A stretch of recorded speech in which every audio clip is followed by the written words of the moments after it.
Just making sure everything's working adequately. And hello, welcome or welcome back to Minecraft 1.12.2. This is, and also is not, a continuation of last time. One thing we're missing here is Mind Fantasy Reforged and its Embers crossover mod. That's been taken out. It kind of took over the last playthrough, and that's not a bad thing. It was certainly a great time. But I had intended that particular playthrough to showcase the Embers mod, and we never really got there, and by the time we did, it was no longer relevant. So we still have Electroblob's Wizardry. Embers is still here, because I intend to get to it. We still have Astral Sorcery. Maybe we'll focus on that less, because it does have good utility. I also installed Comforts. Sleeping bags allow you to basically bed anywhere and make it day. And hammocks, somewhat more importantly, allow you to make it night. That might be useful for skipping daytime and getting to the night for Astral Sorcery stuff. We also have Aetherworks still, which I never even touched or barely alluded to last time. Arcane Archives is still in for storage. And then we get to basic Minecraft stuff, so I guess that's pretty much all the secrets. So yeah, this is basically going to be an almost repeat, but at the same time, not quite the same. Also, there's one other bizarre detail you may or may not be paying attention to. Our minimap looks very strange, doesn't it? The reason for that is that I've installed a terrain generation mod called Hexlands and messed around with the configs a bit. So we have these hexagons of biomes scattered around with air gaps between them. They aren't air gaps by default. I forget what the default block for hex borders is. But I just thought leaving giant, air gaps would be funny. A new and interesting challenge, like I can't jump that. Maybe once I get into Astral Sorcery and get the grapple wand again, we could just rocket our way over those, but right now that's kind of prohibitive.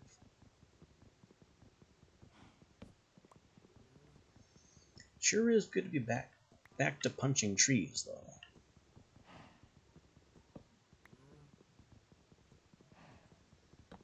I don't think I could have started a Mind Fantasy run with this hex stuff going on. Well, maybe. I'd have to dig down and get stone straight from underground. Also, cows, right off the bat.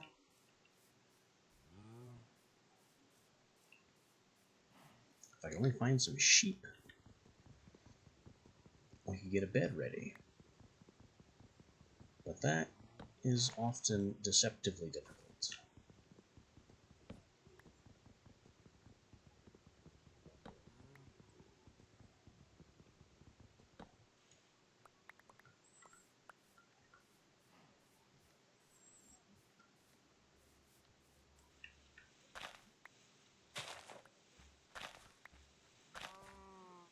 Let's grab some dirt so I can make a bridge over to one of the adjacent biomes.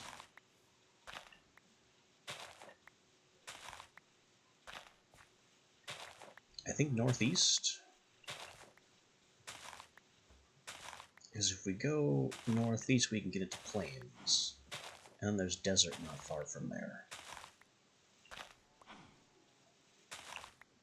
I don't know why I want to go to desert right away. Maybe there's Astral Sorcery altars over there.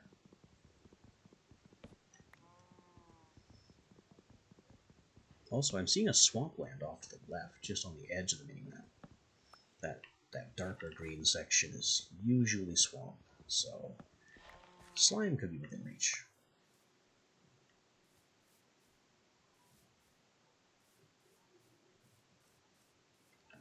Oh, there is an astral sorcery thing, like, right over there.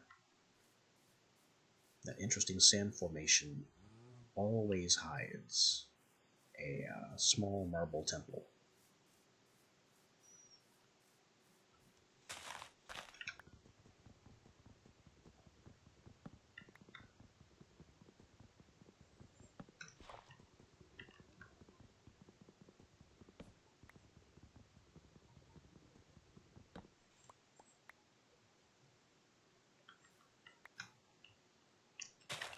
Yep.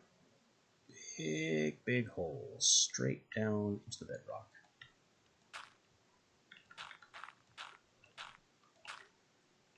Let me just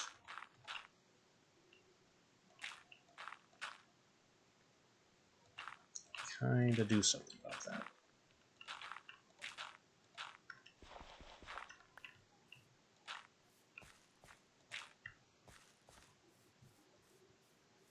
Aha!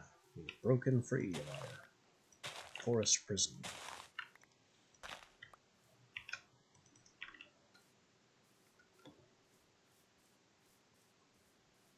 Next stop. Crossing over into this desert without irritating that pylon over there. Those can be dangerous. All I have is wood, though.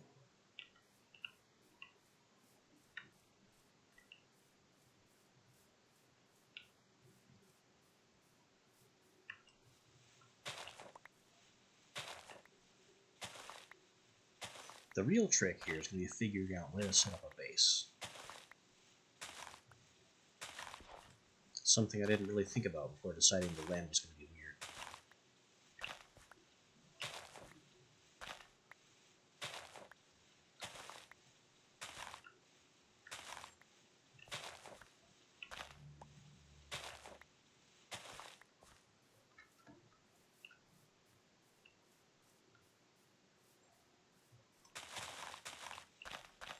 Normally I just look for something kind of mountainy and dig a hole into the side, but I also changed the settings so terrain elevation variation would be reduced. Oh, I didn't think about that. This requires at least a stone pickaxe to crack into. And we don't have stone yet.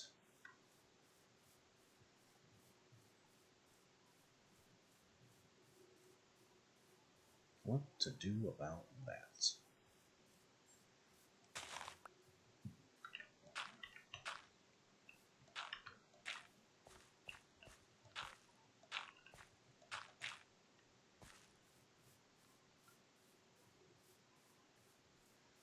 Well, there's stone over here, and also one of those. There's gonna be an Ember's Golem in there. Probably.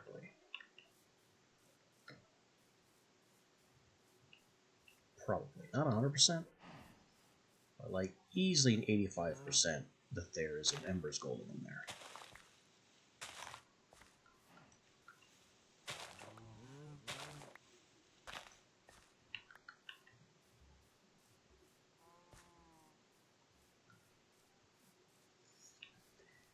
We can just walk over here to this adjacent hex. These two are joined because they're the same biome type. It only draws a border when the biomes are different. Oh, there's another astral sorcery thing, a big one too. Unfortunately, I don't see an easy way to get there.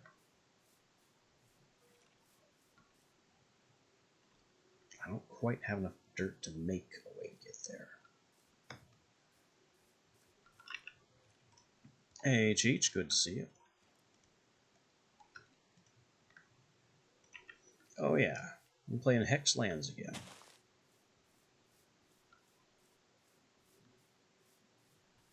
Unfortunately, it's getting dark, and Hexlands is very much restricting where I'm allowed to move, so I don't have an answer for the approaching darkness.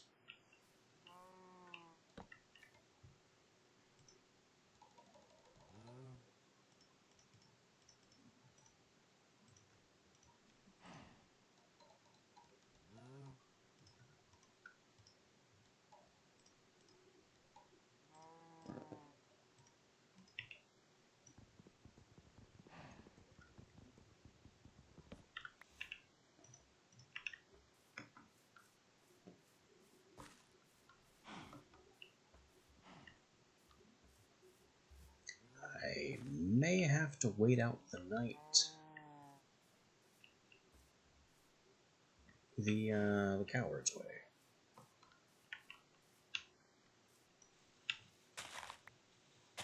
Just dig a hole.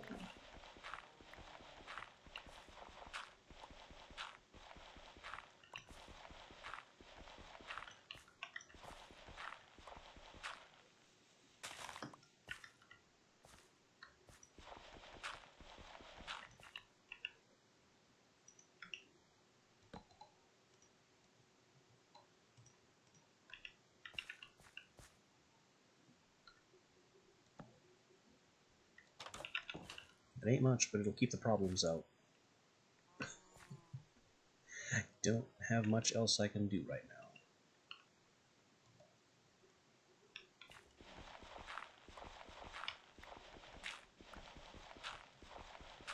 And we'll spend some of our time stranded in the dark by digging around for some stone.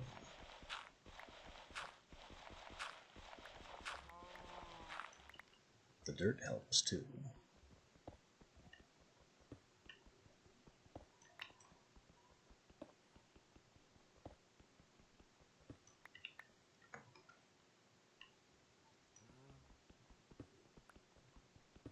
I know it's very dark right now, but I have nothing to fix that with at the moment.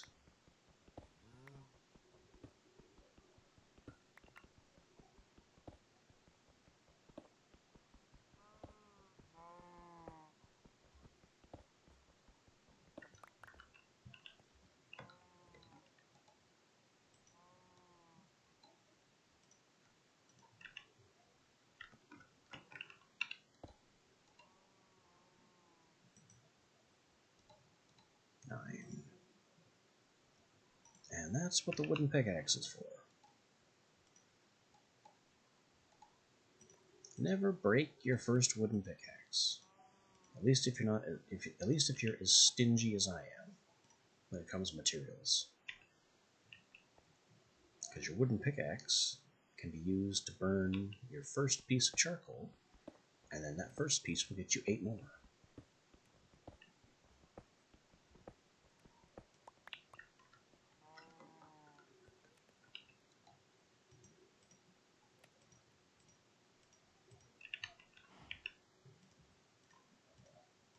I just hate resource waste.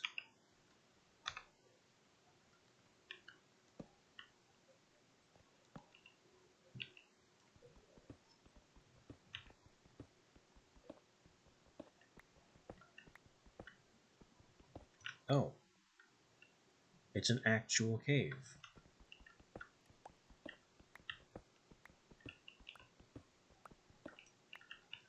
I'm kind of surprised by the perfectly normal cave more than I would be about hitting the Hexplorer.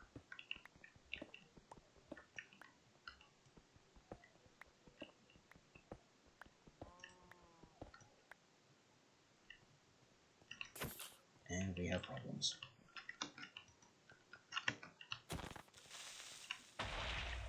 Okay, the problem solved itself. Pull this torch back a space so that can be lit. I don't have the torches to fully light this whole tunnel complex, but we did find some iron. This is turning into a very productive night.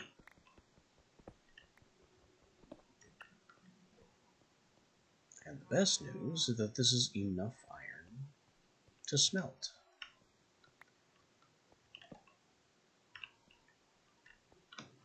Always do batches of 8 whenever possible, because a single charcoal or coal cooks 8.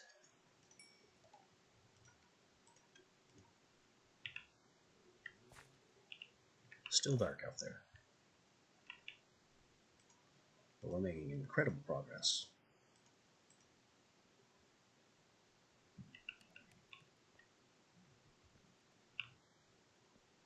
Oh yeah, more torch.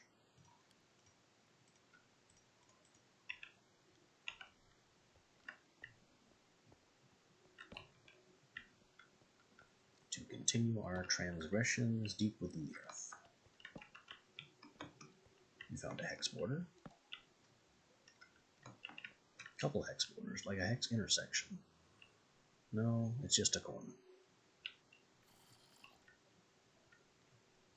Where things might fall on our heads. Hopefully not, but they could.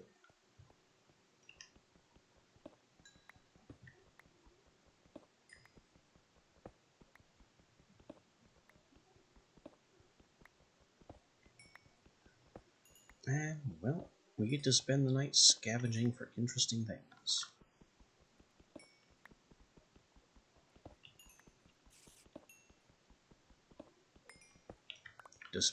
Despite some popular exhortations that you should not mine at night, it's actually safer to do so. Because there's a spawn limit. And when it's nighttime, some of that spawn limit gets to spawn on the surface, where you aren't. During the daytime, when things cannot spawn on the surface, they're only allowed to spawn in the caves with you. So, you'll be seeing more trouble underground during the day.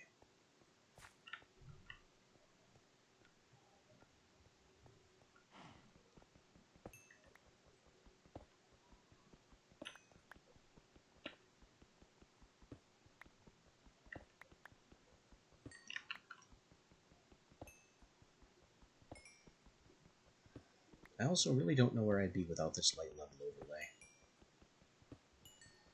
Being able to see when light level 7 comes up, so I know when it's dark enough for things to spawn, that's what the red numbers mean. The red numbers mean that the light level is low enough that monsters could spawn near. There are some other rules for monster spawning, like it has to be a certain distance away from you, and also can't be too far away.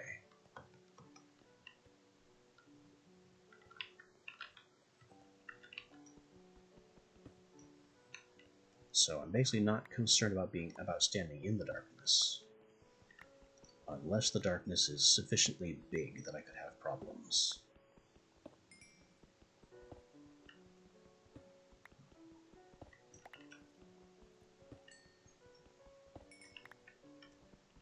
See, you're running out of pickaxe. That is a major problem with the Stone Age. It's a major problem with the Iron Age, too, and I hate wasting iron, so... Since this is a mostly vanilla game so far, we're going to be making a lot of stone picks.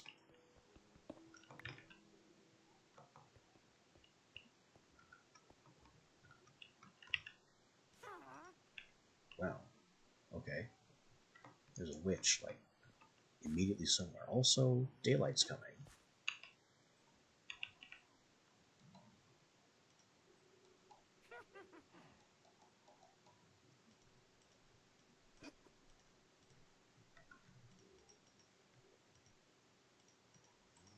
A few pickaxes. Our first iron. And one iron pick, just in case we find something that needs it.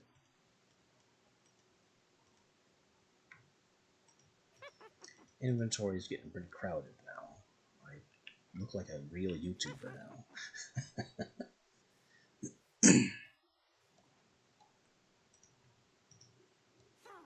Let's also get a stone axe.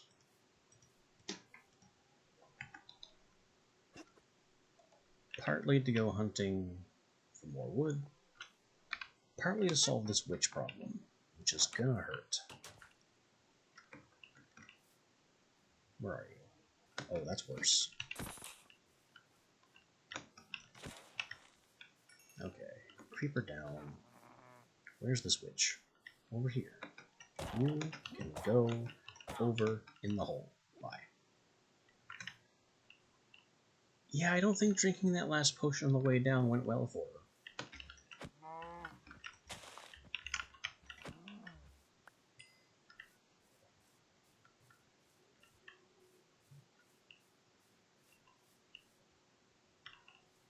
So now I have a sad little hole in the ground that I can retreat to.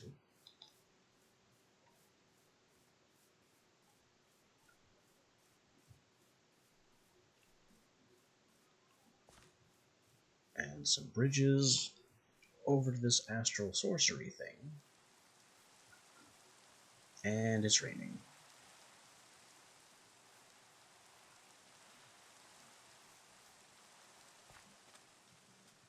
And now it isn't, because rain isn't allowed in deserts. Haha.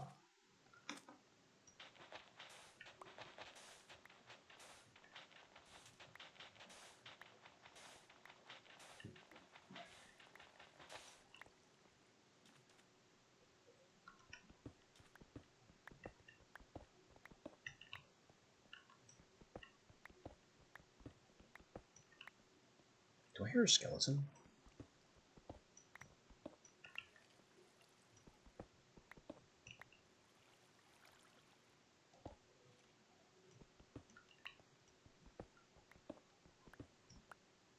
Yes, but apparently not in here.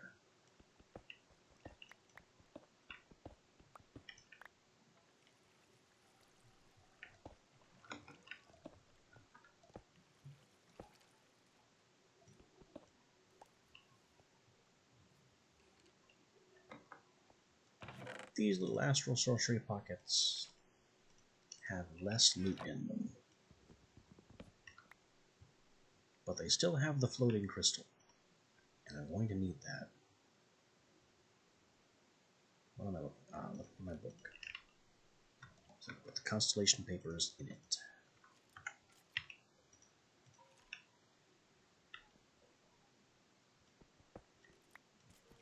This crystal still needs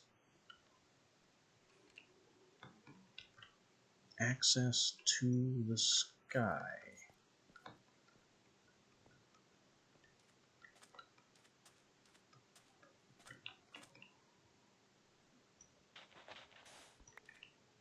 Like so.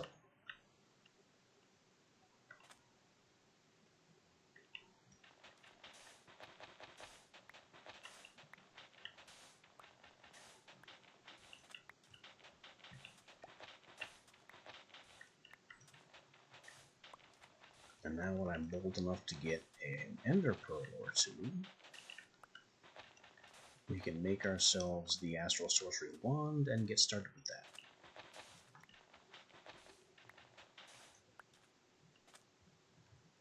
Until then, our inventory is just choked with marble. Marble and sand. Where would I find some sheep? What biome are they most common in?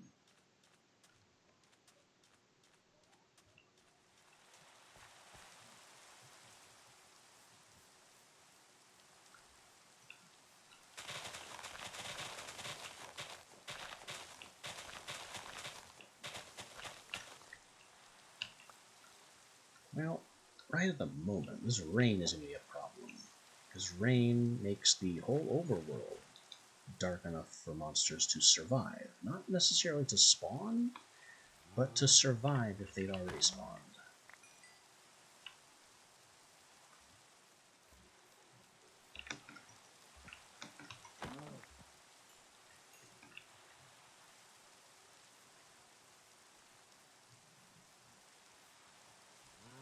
I don't want to bonk all the cows.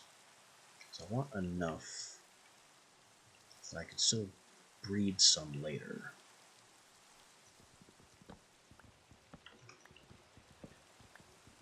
But I do need leather and food to make stuff happen. Namely, not starving.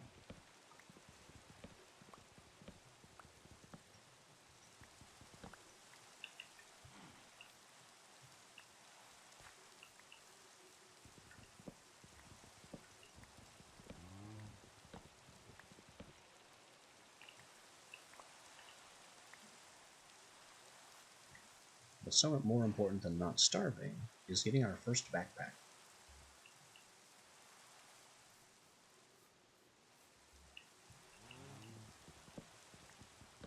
And that's going to take leather, which is going to take bolstering the cow population before proceeding to cull the cow population.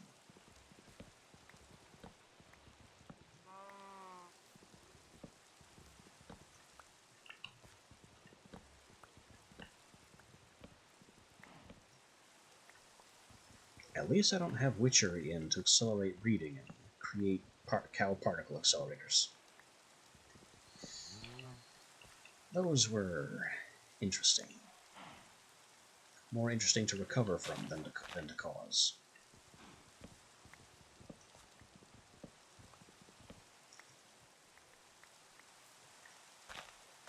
Bovines were never meant to be gas particles.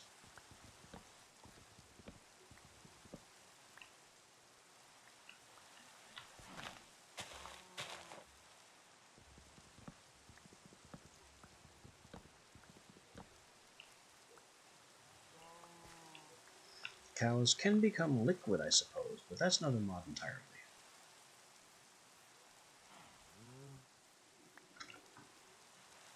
Also, lots of red dots on the minimap in this direction. A little concerned about what could be going on underground around this point. You can hear the zombies.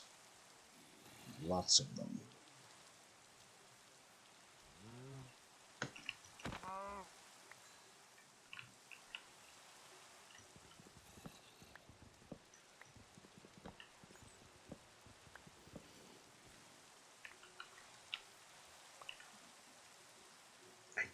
Definitely want to get over to the 2 astral sorcery things I'm seeing. There's one of the smaller ones over there with a single chest and a fountain, and there's a really big one. You can just see it if I jump over there.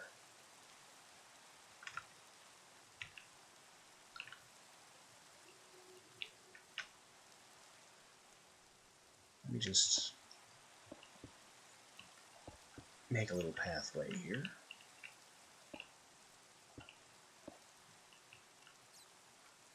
Be nice if that was wider.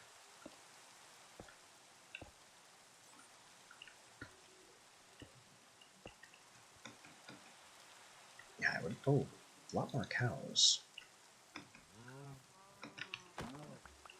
Enough to start executing them willy-nilly.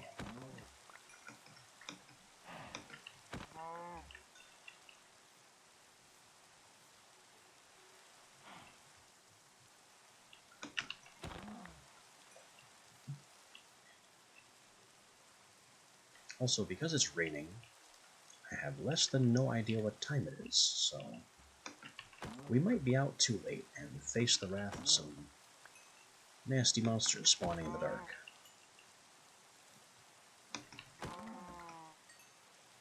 Obscuring the sky is the greatest danger of nighttime. Or of weather.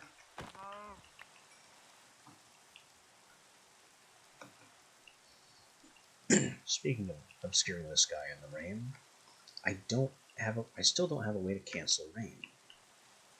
So astral sorcery in the rain is still going to be irritating.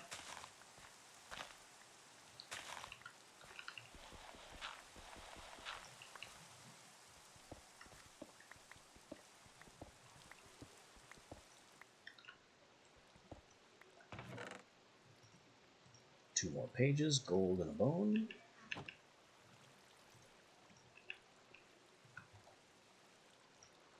Stash those pages away.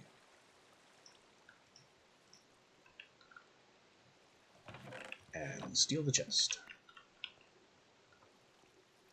Also, walk off this water. These water fountains will always be irritating. Oh. Very nice. This means we can make our first astral sorcery wand. Though not here. Oh, it is definitely far too dark.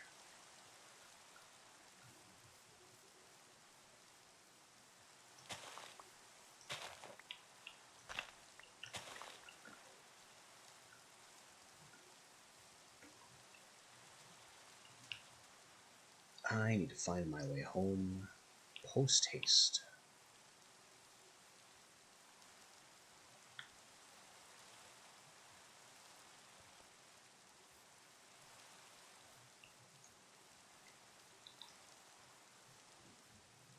Preferably before the skeletons start showing.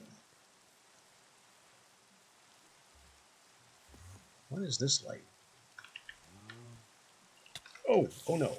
No, you can go down there. I am not going to... Oh boy. Skeletons and witch. Poisoned. Yep, that's why witches are terrible. Oh. I managed to get away from the worst of it. Didn't last nearly as long as I expected that debuff to last.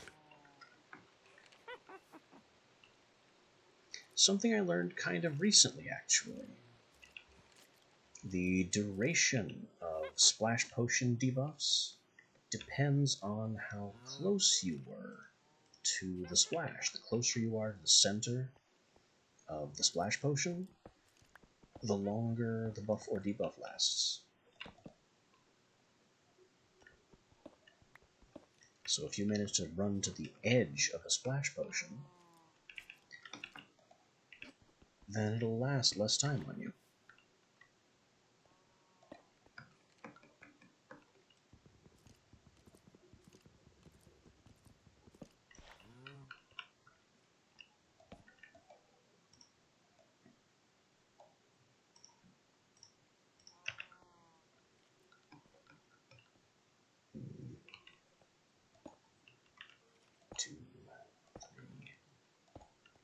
Not the greatest stairs, but they do what they need to do. Alrighty then, welcome to our first little hole in the ground.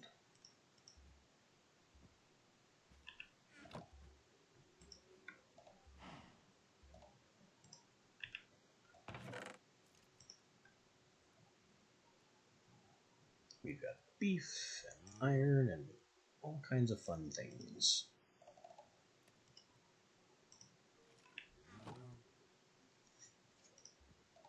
And soon, the right to make an early farm.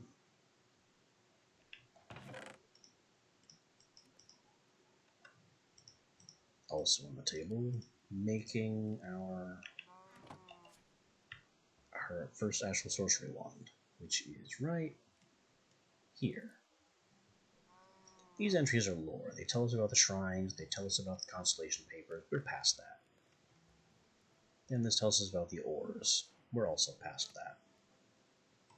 So the resonating wand is 2 marble anything, 2 aquamarine, and the ender pearl, which is the hard part. This is made in a regular crafting table that needs light shining on it, which is why we broke open the ceiling back in that desert altar, the desert shrine.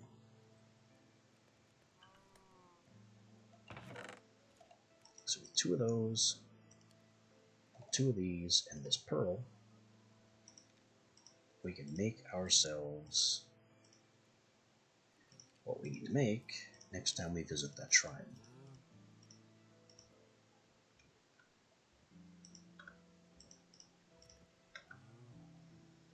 Leather. Leather, but no string. So we're still not making any backpacks yet. I need to hunt spiders, which is no easy task when you have no armor. Apples, not critical, just eat. Bucket. Bucket and cobblestone wall, specifically 1 cobblestone wall, and our dirt supply.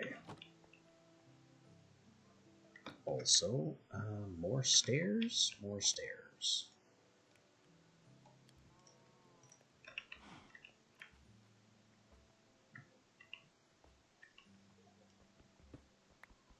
I'm just going to go ahead and cultivate down here. It's a dwarf's life. I don't intend to make this my permanent residence, but we all know how likely I am to move eventually, or ever.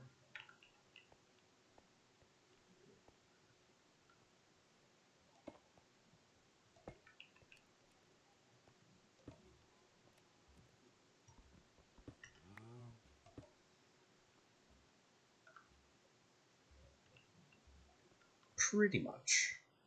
I mean, it's not technically every time, but it's easily 80%.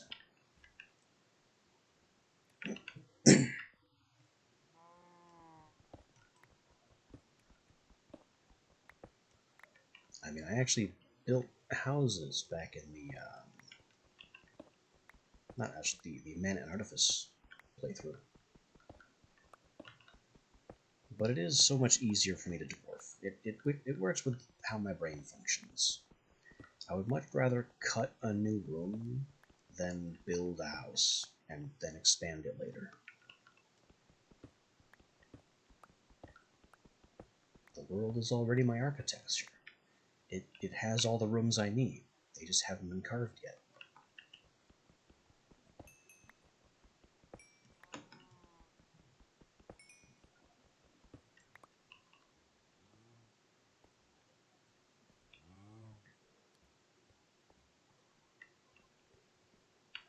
Oh, this is still dark. That's not good. I can't have a dark tunnel where I live. There. Now we have a nice, safe, secure tunnel system where no creatures can surprise us.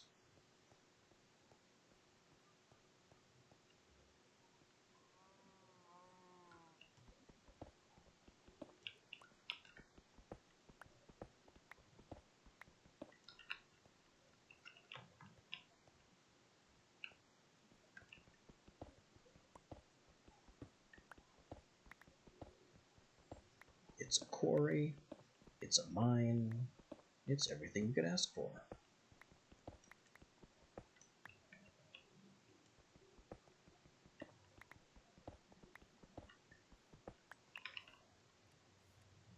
And if I do this,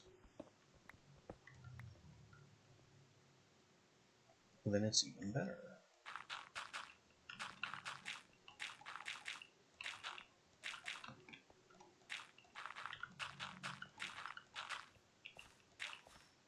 All I have to do is put water in that little gap, and then we can till all this for farmland.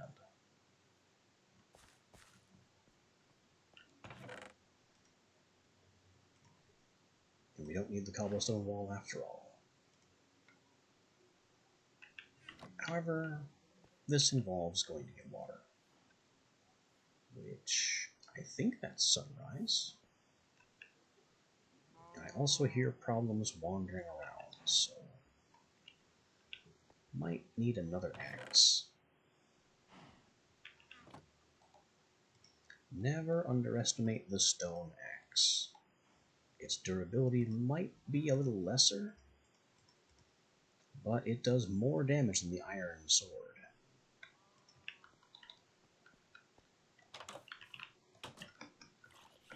Oh, of course you'd be right there. At least you're not paying attention.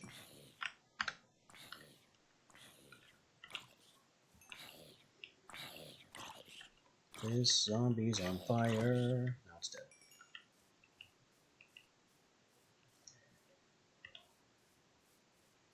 Now we have some little water ponds over in this direction.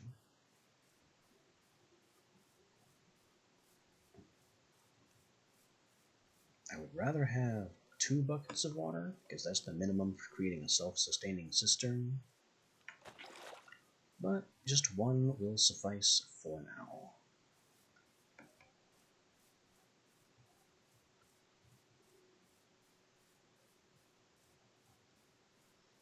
Actually, maybe I should do that. Create a little self-sustaining water pool. That way I can have all the water I want, and won't have to go back to the lake to get any.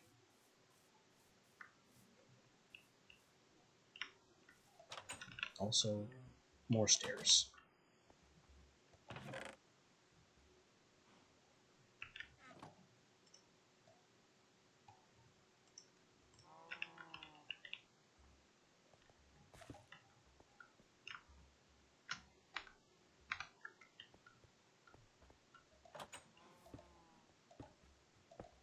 Bingo. Much more comfortable.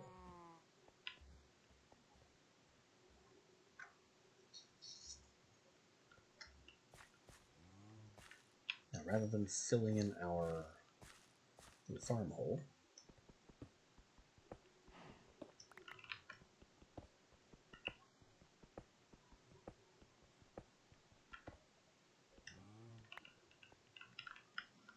I'm going to cut us a nice 3x3 pool area.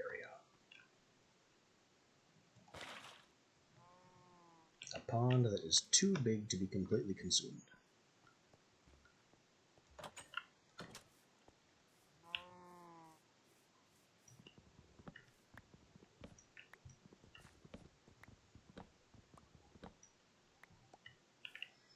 Of course, the more trees I can get out of my way in the process, the better everything is.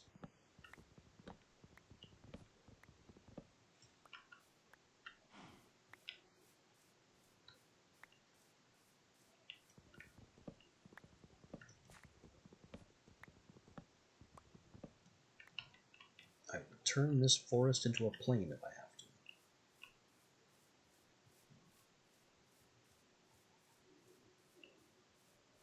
I don't have to, but the threat stands.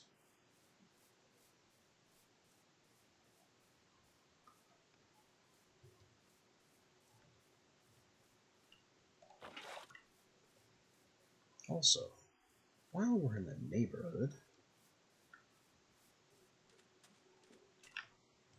might as well make that wand.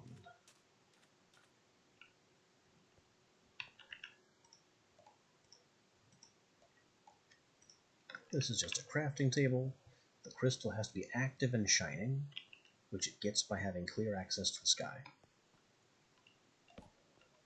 This allows a beam of light to automatically pass from the crystal to any nearby crafting tables. And then you can make very basic astral sorcery crafts. The other thing I need to make is the starter crafting table, which needs a little bit more stuff. So that can be a later problem.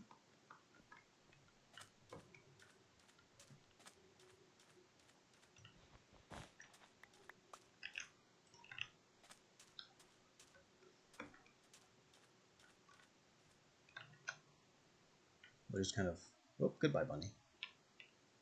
Just kind of marvel at the hexagonal oceans. Our very strange, unnatural world, but I've always liked it. It can make certain buildings harder to find that spawn in specific biomes because the biomes themselves are much smaller. But it makes the biomes themselves much easier to find because everything is smaller, more packed together.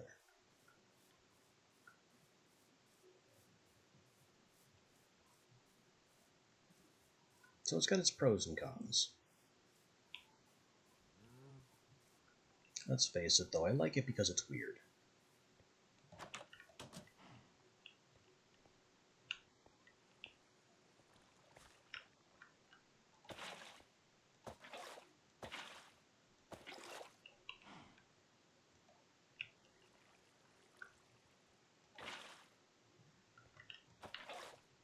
Now I have a cistern and water for my farm.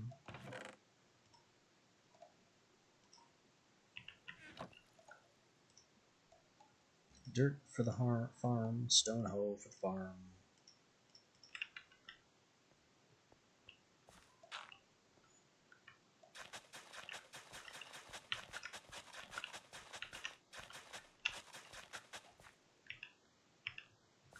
And just like that, we have somewhere to grow wheat for the cows.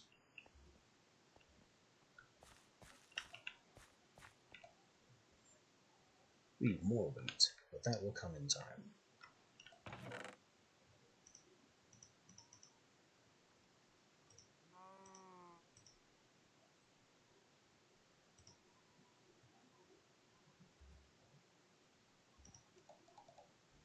Let's see, 6 of that, a crafting table, and a sooty marble. Each is made like this.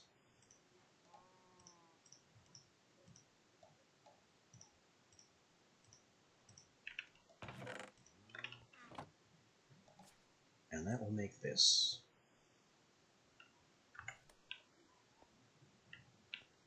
Is it still light enough to do that? Sure. I got almost half the day.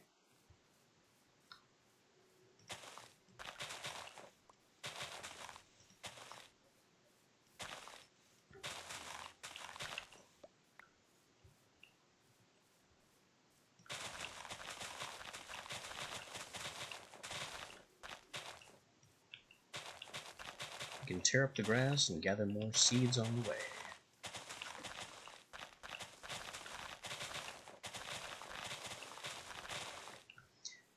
There are some other equipment mods that I considered putting in, but I felt they too would have distracted from the intent of just going down Embers and exploring that.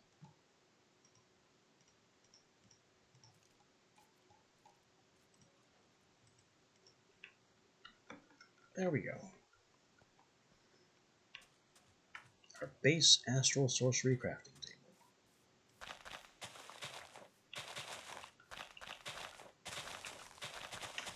I'd go into detail explaining it, but there isn't really much detail to go into, and we went down this road last time.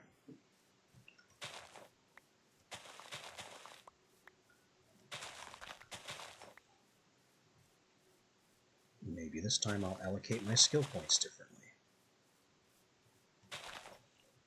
Or my perk points. Now, this table needs a view of the sky. Hang on.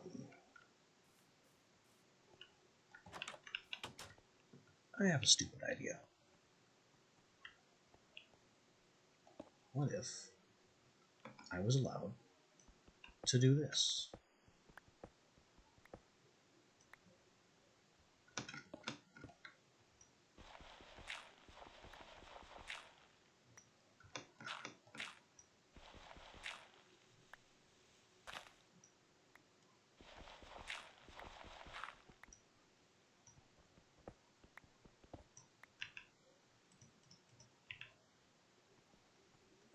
Like we did with the teleporter before.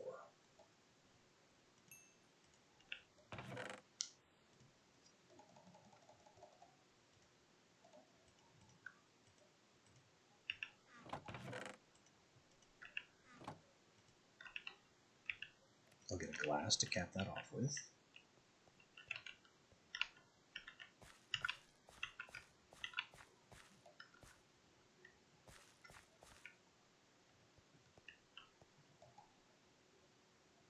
It works. It technically has a view of the sky. Its light fill level is terrible. Oh, because it's still daytime. I shouldn't be surprised by that.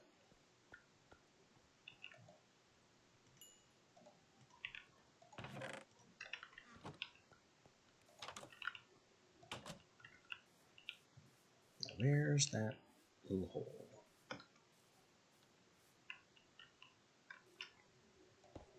Perfect.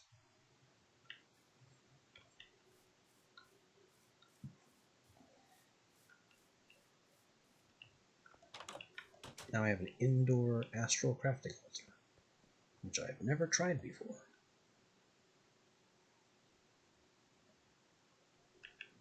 You'd think, given my dwarven nature, that I would have done that by now. But, surprisingly, no.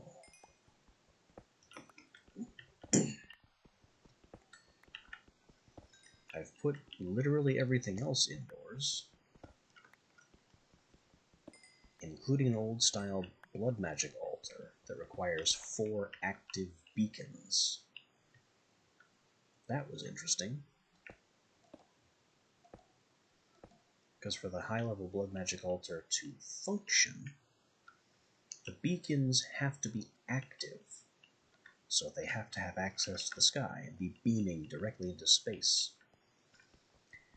And this was on a multiplayer server, where I was trying to hide my base. You can't exactly hide 4 lasers just proclaiming your location to the sky.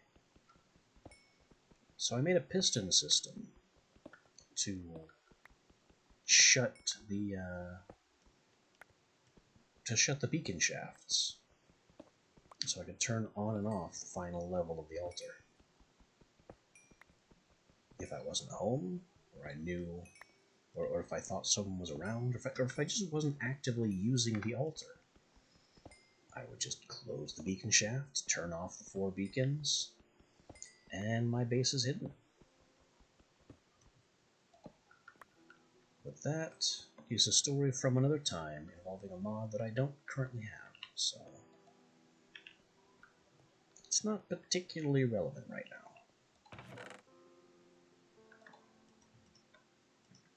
Just amusing. Okay. I need to go mining for more iron. And leave this stone hoe here. What else?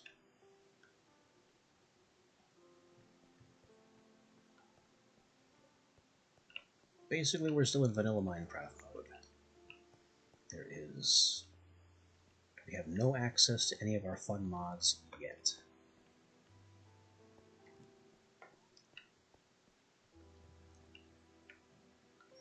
So I need to just pick a spot and go digging. And you know what? There's iron right over there. It's just a matter of getting to it without having mobs fall on our head. Or falling down this very suspicious 2x2 shaft, which shouldn't be here, but here it is.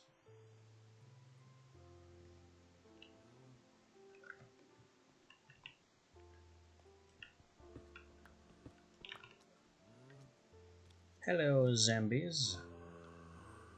A shame you cannot reach me today.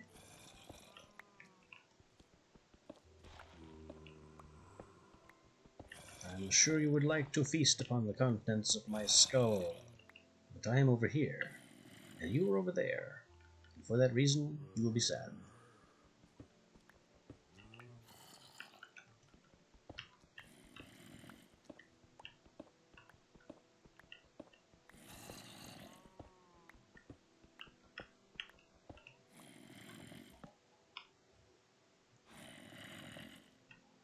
Would you like to maybe...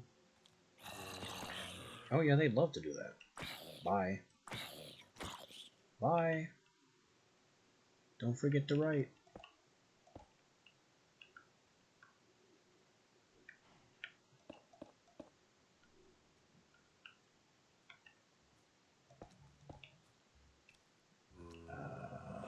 That... Yeah. They can't reach me from there.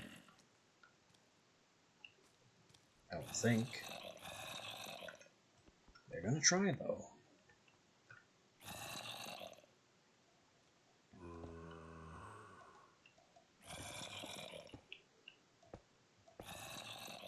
Go ahead and be disappointed, you groaning barbarians. I'm here for this.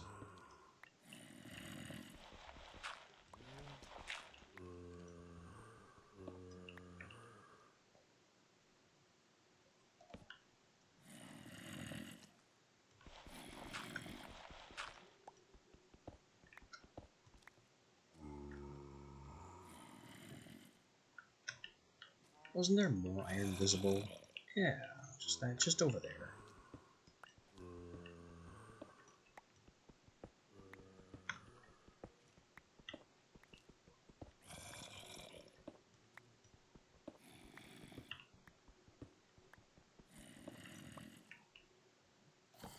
It's almost like having an X-ray hack active. but only for certain slices of the terrain.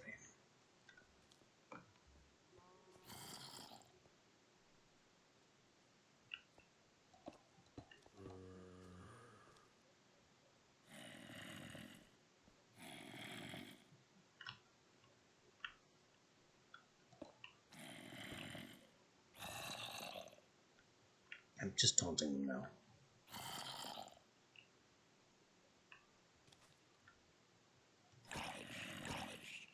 Don't enjoy your trip.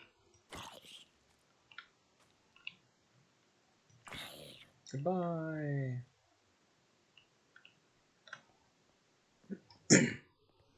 Gravity.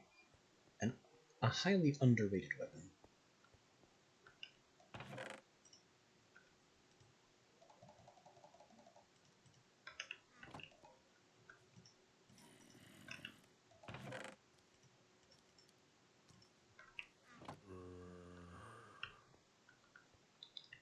Oh, how does zombie get over here? Hello? Okay, I was beginning to wonder why it wasn't attacking me. I was definitely confused by the tight quarters.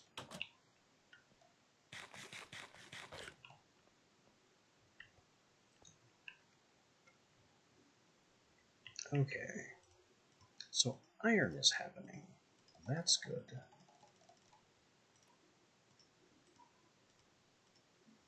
My stick supply is not happy.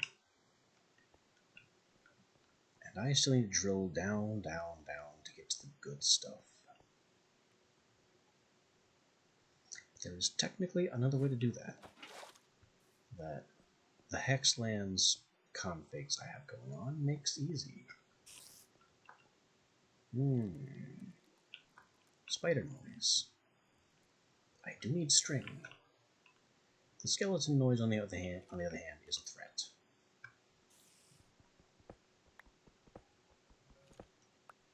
I'm gonna do this.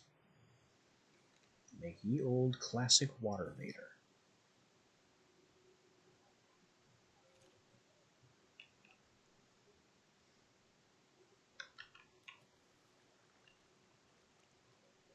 And just enjoy the route straight down to Bedrock. What is that? Something looks strangely colored over there.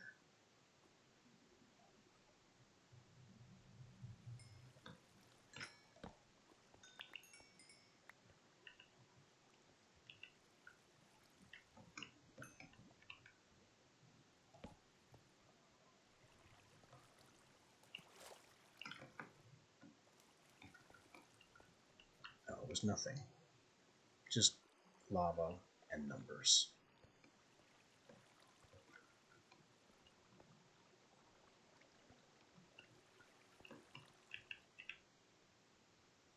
So we got lapis and redstone down here aplenty. All the lava I could ask for.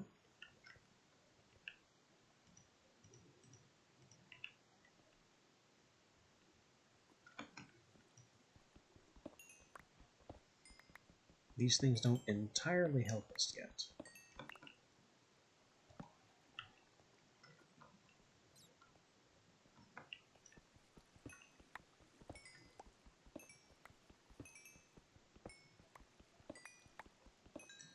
I actually need to get back to that golem cell and see if there's a golem in it.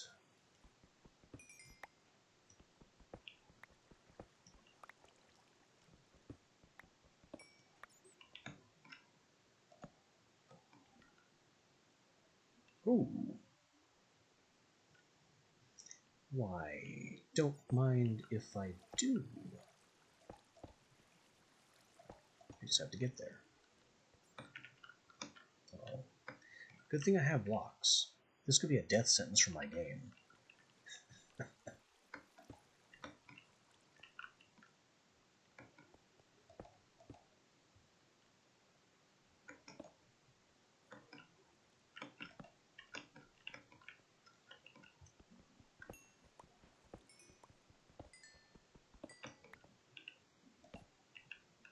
Three. Ah, there's the fourth.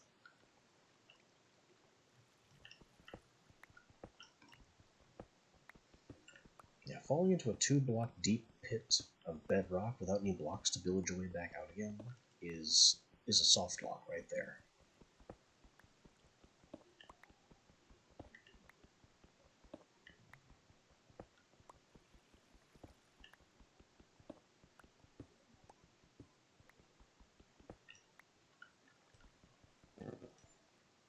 Huh? Okay. Needed the iron pick to mine silver. I guess because silver is considered to be on the same tier as gold for some reason. We won't ask that question. We got more iron. I think that's copper over there. Very lucrative mining trip so far. Oh, it's only aluminum. But also lead.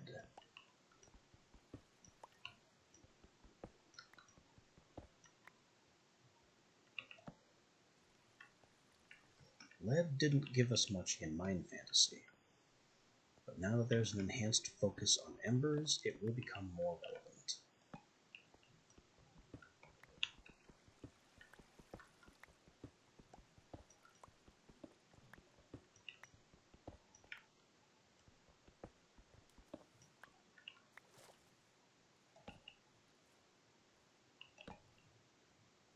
Little underground pond. An interesting little pocket of water.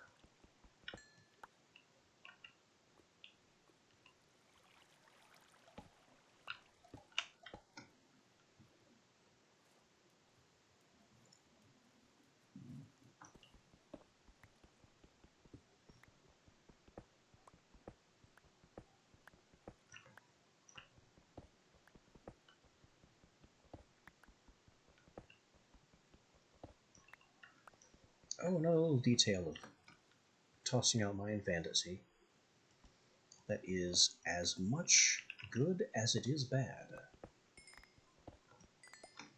No more giant Minotaur labyrinths, which means I won't be struggling to bring home dozens of weapons to break down later.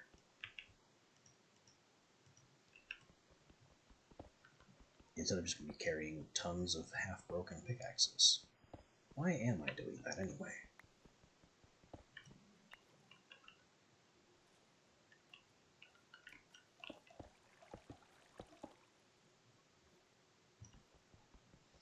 Well, the reason for hanging on to nearly busted pickaxes is, as I've stated, my dislike of wasting material. And when you have 2 or 3 mostly busted pickaxes, you can combine them, and you get back slightly more durability than the sum. So the 3 of them put together gives me all of their durabilities added together, plus a small unknown extra value. Is that lead? That is lead. There's lead above me.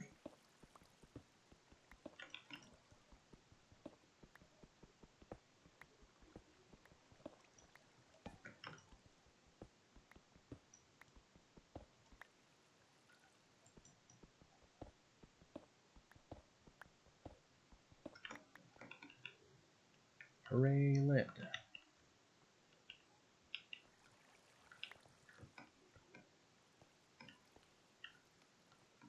Lead is necessary because now that I don't have Mine Fantasy demanding I get to composite metal, whatever the heck that was, the Embers hammer that I need to get started with Embers at all is now made involving lead.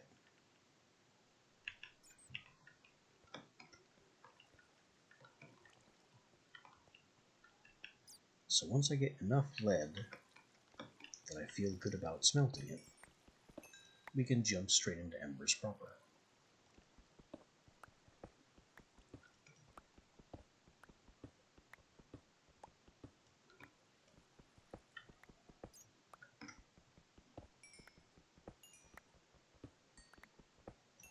All this redstone is going to be nice too.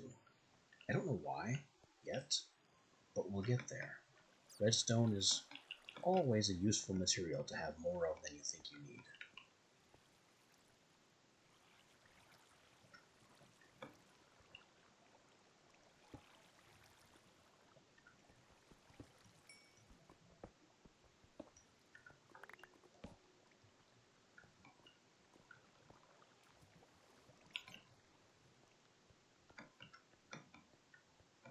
Ah, more diamond. Do I collect these, or do I wait until I have fortune?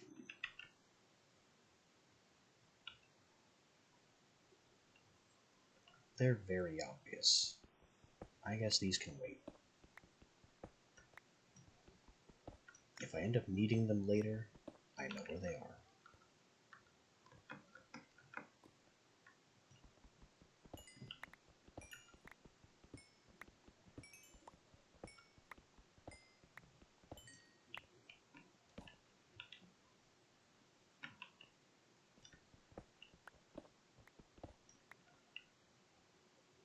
That's higher than I thought it would be. There we go. We can bucket this one. I'll just steal that lava. I don't know why I want it yet, but we'll get there.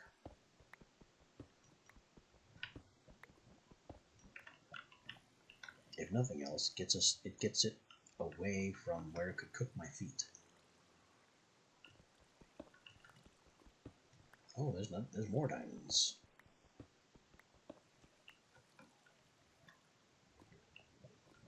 And I was worried this bedrock-focused terrain generation would make it more difficult to find ores. Nope, we have diamonds everywhere.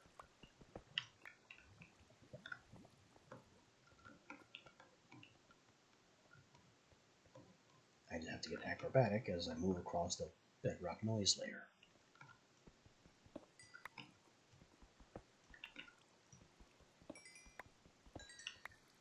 I wonder if a flat bedrock mod would help. A little late for that, but an interesting thought.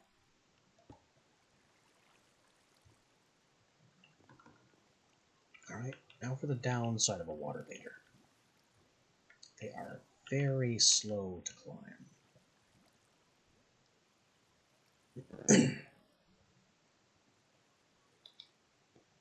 A giant ladder would honestly be so much better. Ooh, what's this? Leaving. Leaving. Leaving.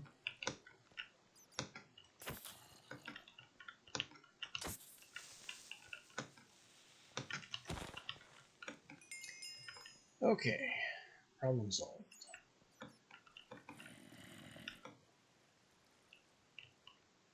So there's a lava tunnel cave in here. Neat. Bonk, how are you?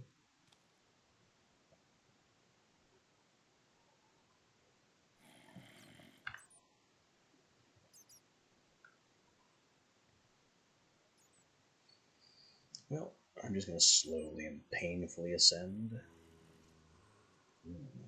Lots more growling from somewhere over there.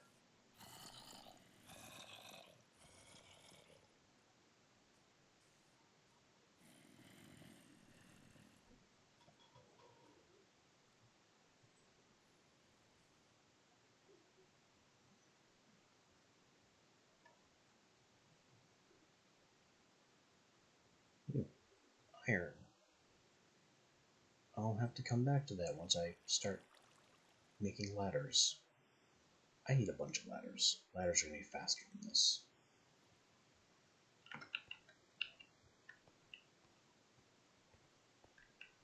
Ta-da! Very lucrative mining trip. Plenty of material.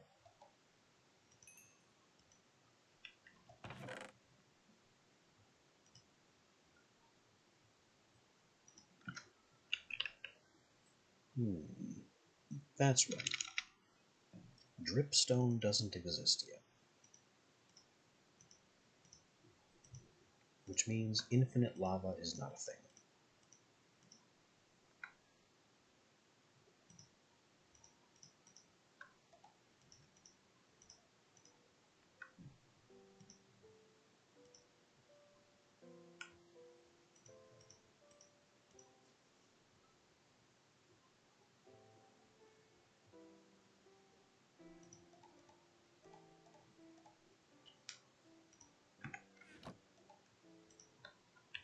some more iron. That'll get us into iron armor.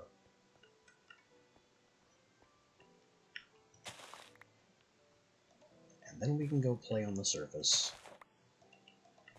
hunt some spiders, do things with the cows now that we have wheat, and other important undertakings.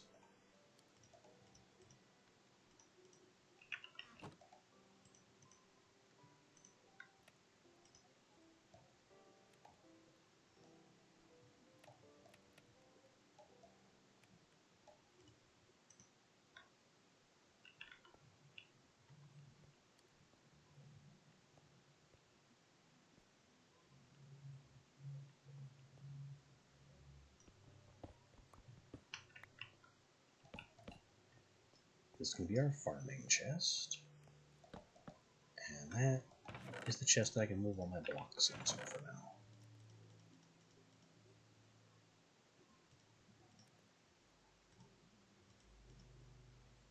Need to start parceling out what's what.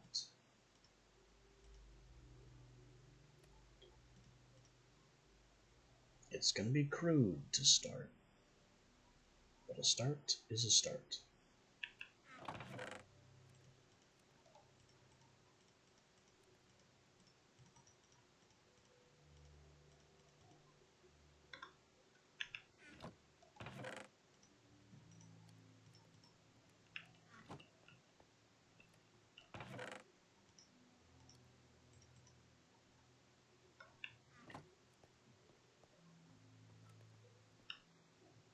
Very dark.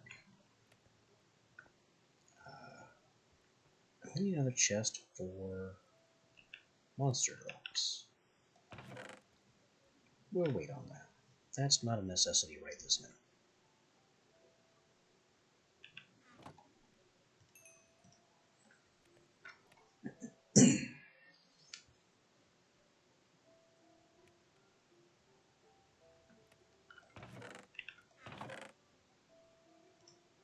You know what I'm going to do that I almost never do? And I in fact tried to do during Mind Fantasy, but the Mind Fantasy weapons didn't like it. We're going to make a shield.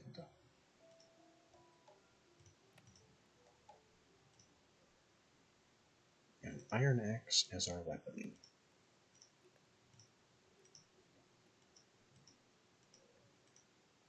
What else to do with all this iron and wood?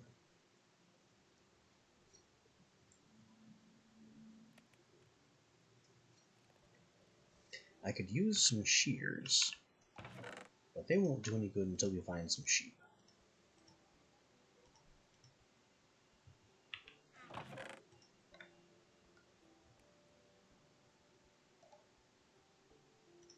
Also need more sticks to keep the torch supply going.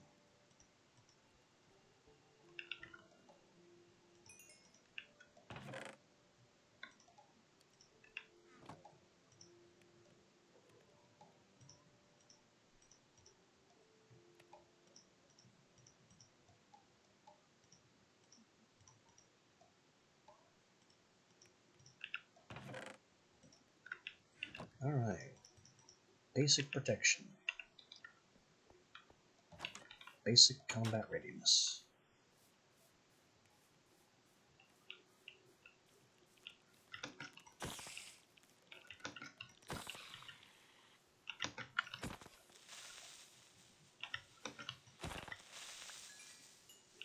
Irritating.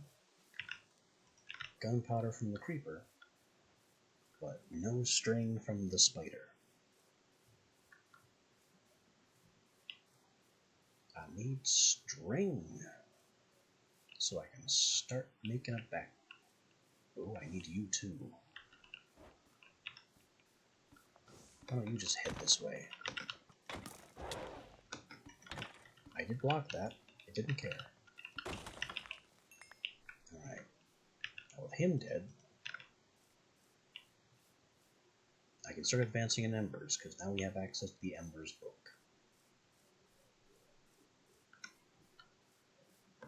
Won't get us very far, though, because we still need lead.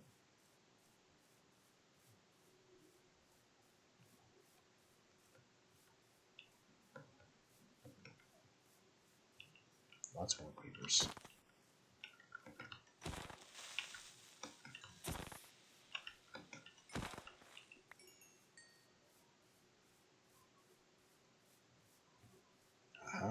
is a golem in there.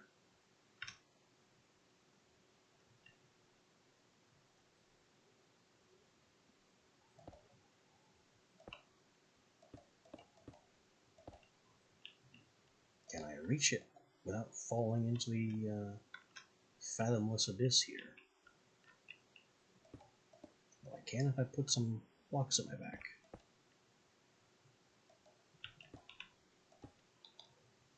Alright, you. Come and get me. I'm not stepping out there because he'll just knock back me straight off into the cliff.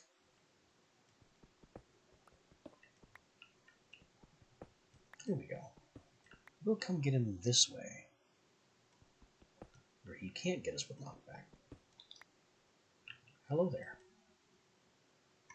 Surprise. And kill with pickaxe for special drop.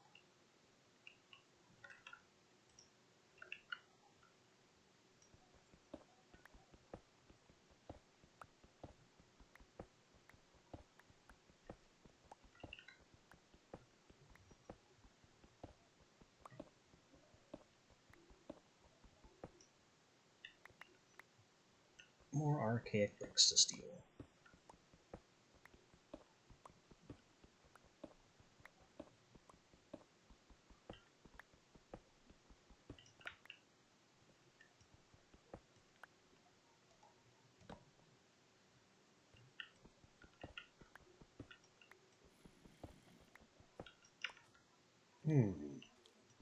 That could be an issue.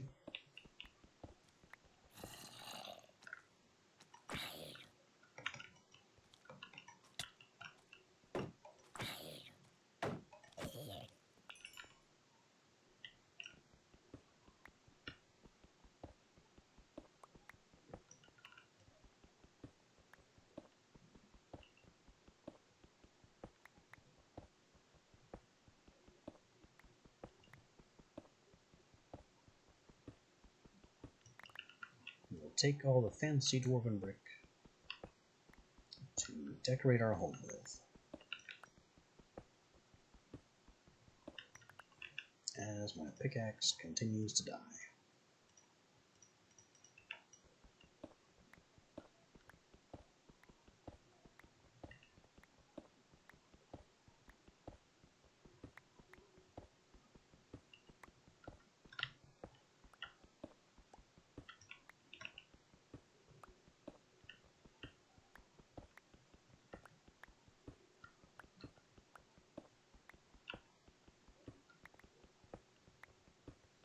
Taking the ash brick too.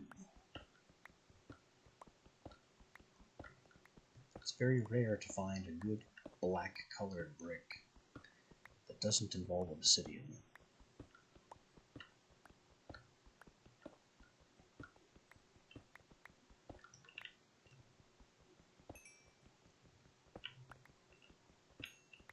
Or cost coal.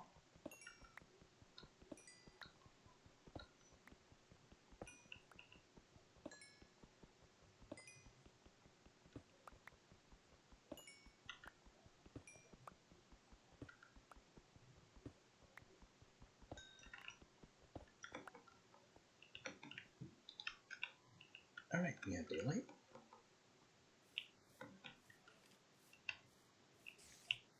And skeletons hiding under trees, no doubt. Take that spider, though. You there. I want string. Quit running. One string. Now we're getting somewhere.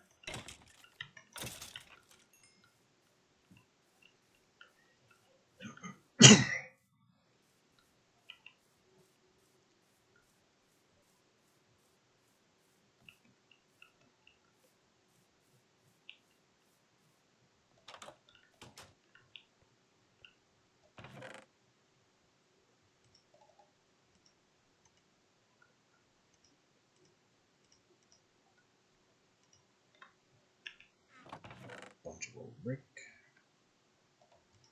Store all this. Some of which is going to have to be moved later. I think I do want the cobblestone wall after all. And some oak wood.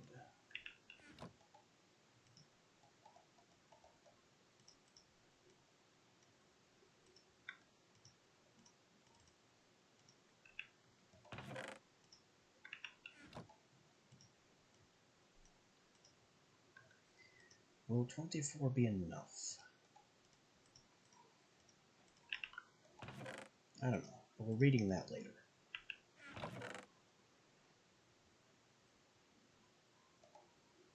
There's always more cobble.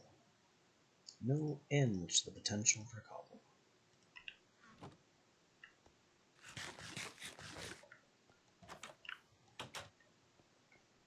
I need a cow pen. And I need this cow pen to be somewhere that the mooing won't be audible inside the base.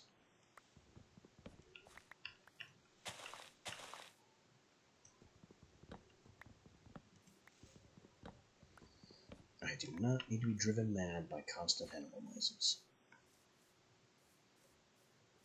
We can put it up here.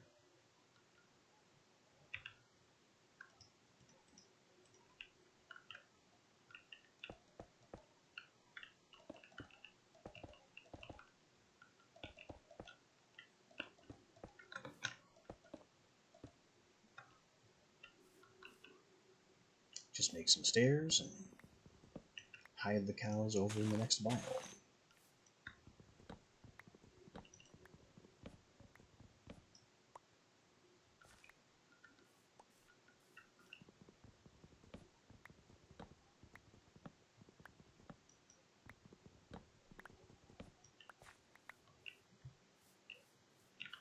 Oh, I missed a spot? Really?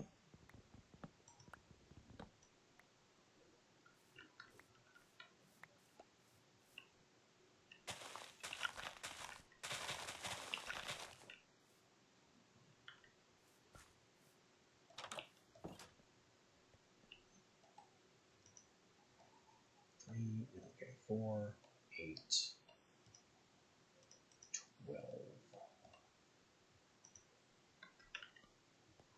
I only need 9. The stairs are made in groups of 4, so...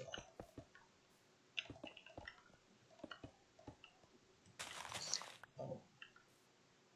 Well, I wasn't counting on there being a lake right here.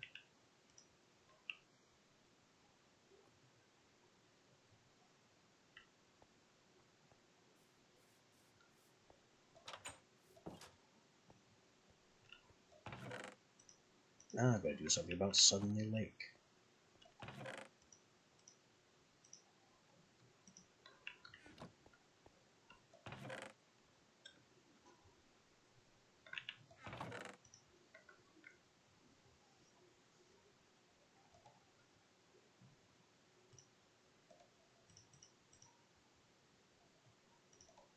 I don't have nearly the dirt for this.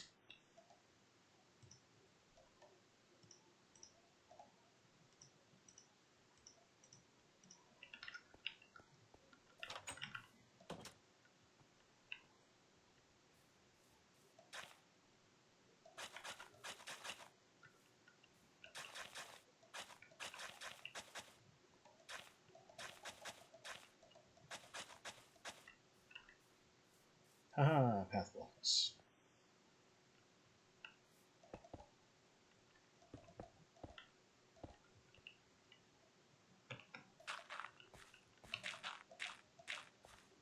I really don't want to have to fill in this entire lake. But I don't see much other option.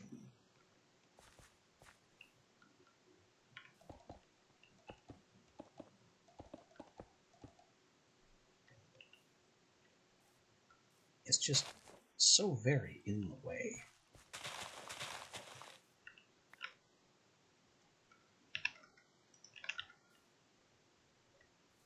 Unless I just fill up this edge over here, that might work. Put the cow pen vaguely in this direction.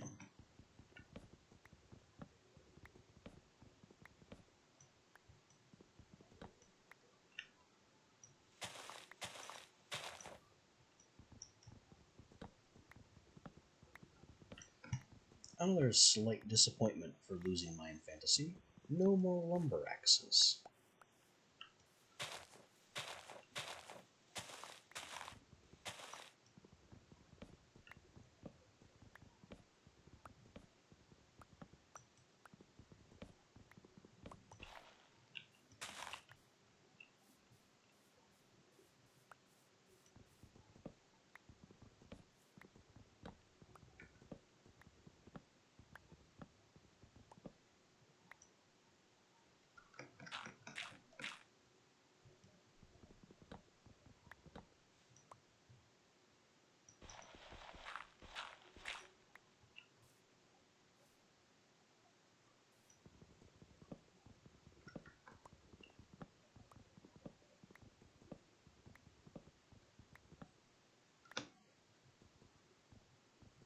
Hey, I can get it.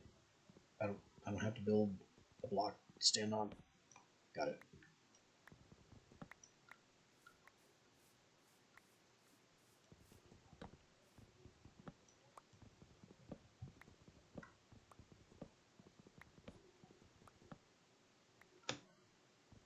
Now I gotta do this again. Tree's always slightly too tall.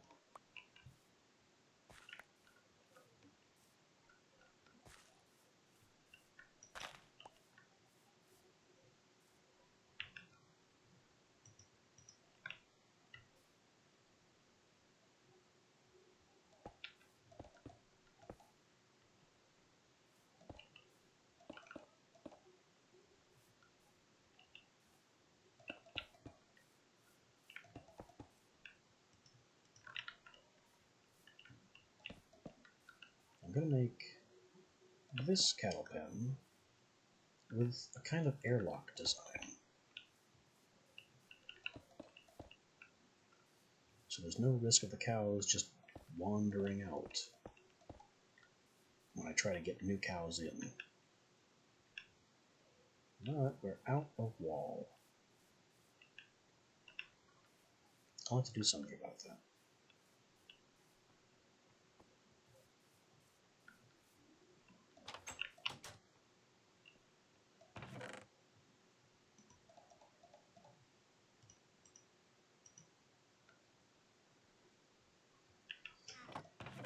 And I'm also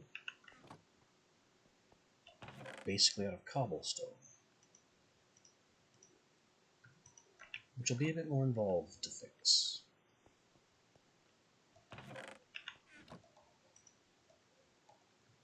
Because 6 wall isn't going to finish our project. So it's about to be mining time again.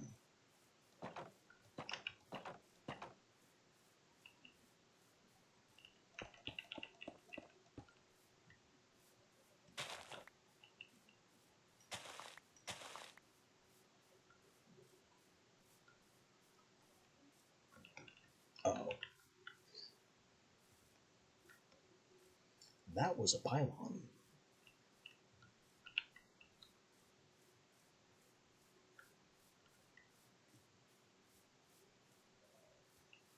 I'm surprised it didn't start spawning any remnants.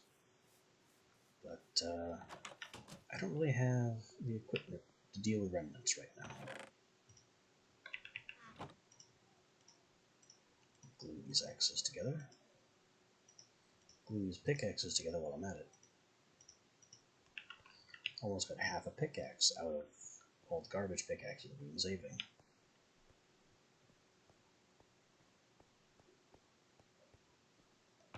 What else needs doing? Birch. Birch to sticks, because birch is terrible. Sticks to ladders. Is that enough? No. But it's a start.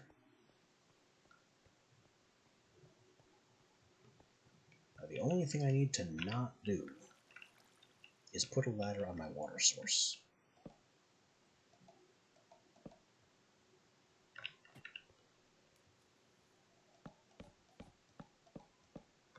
Or directly over my head.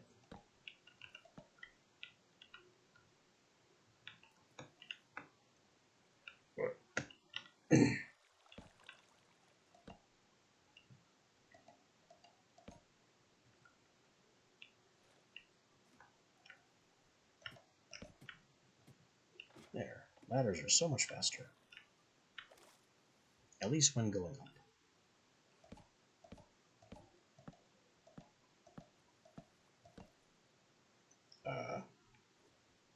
I forgot about this.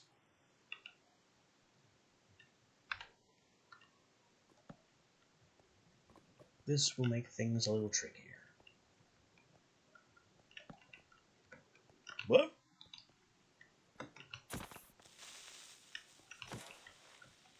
Alright, took care of him, no problem. I wasn't scared, you were scared.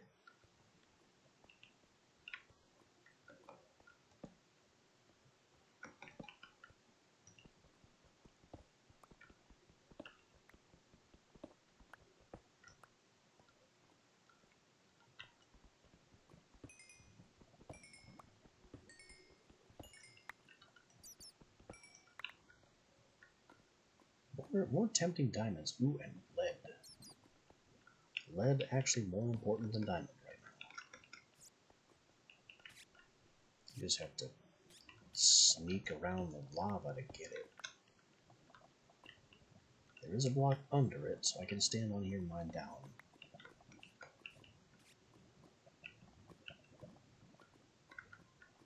Bats, meanwhile. Fun fact about bats. Minecraft bats cannot see lava. It just doesn't register on their pathfinding. They're only aware that, technically, they can fly there, because it's a non-solid block. But the developers never told the bats that flying into lava sets them on fire. Or else you'd think they'd avoid that.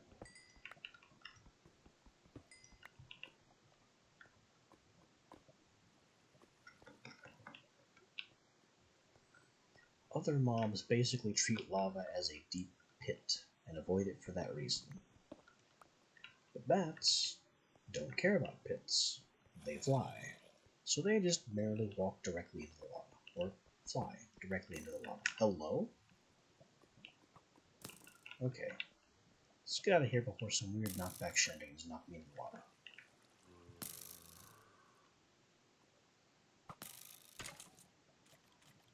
Oh, he's going to insist.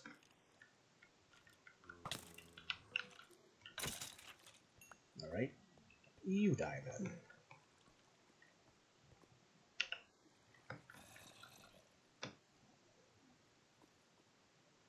And I will continue playing with ladders.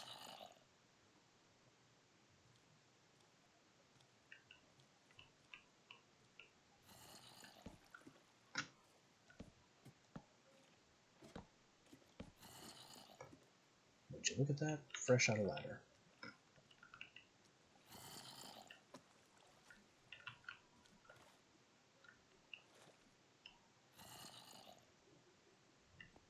I need to quarry some stone, too, to make not just this project work, but all of my current projects work.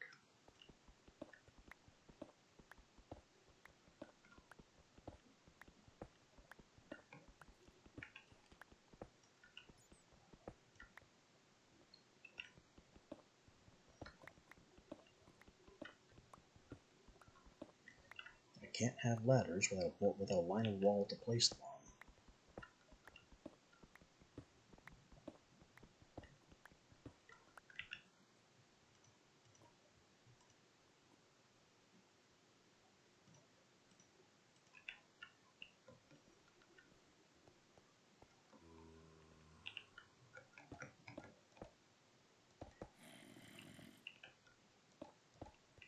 There. Now I have somewhere for the ladders to go.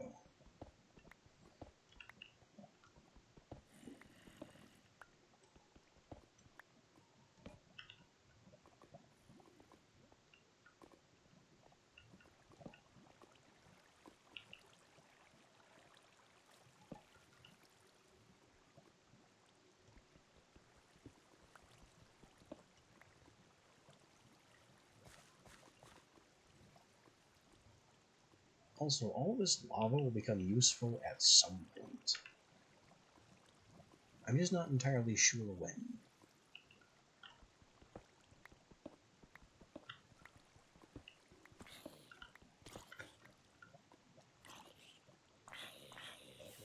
Okay, bye. That zombie needs to reevaluate his life choices. Or death choices. Afterlife choices?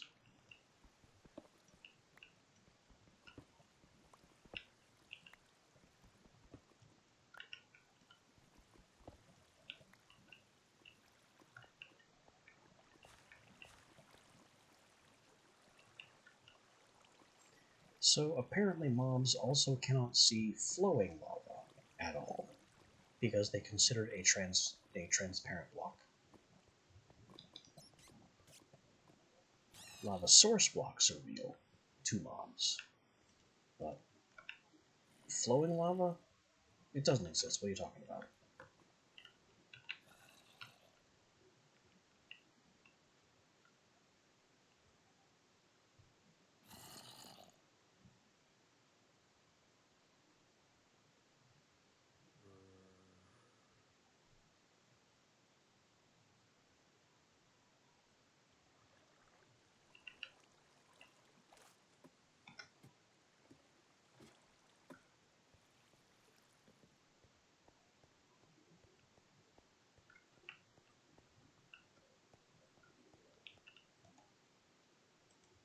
Alright, that's more stone, some more stone wall.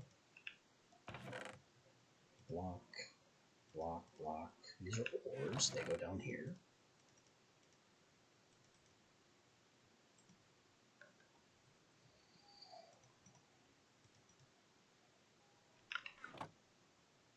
And I still need another chest for monster stuff,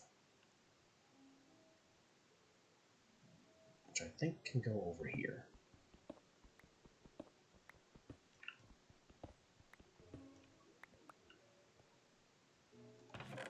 But I'm not going to create that chest. I'm going to loot it.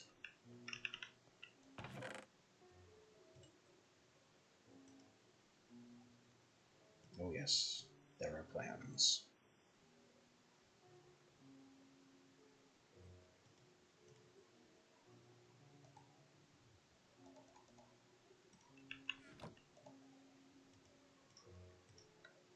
There are plans to make more ladder.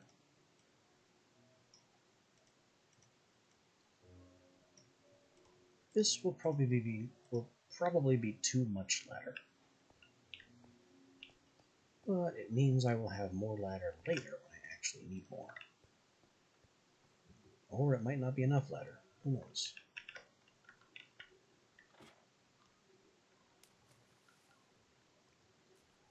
Let me just... Is there... Yeah, I can sneak in another water column.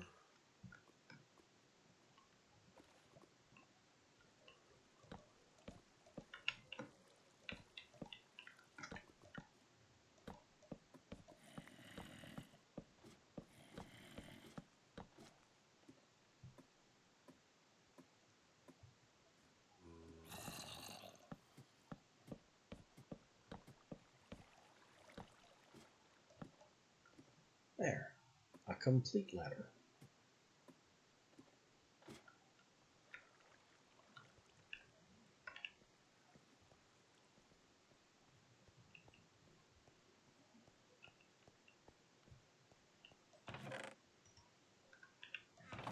And now that there's a complete ladder,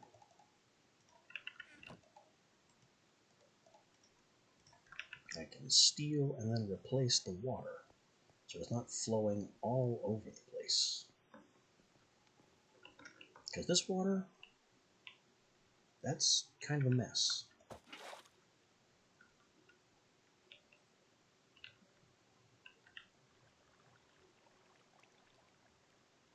So let's just let that decay. Oh, this also means I can grab that iron that was in the wall.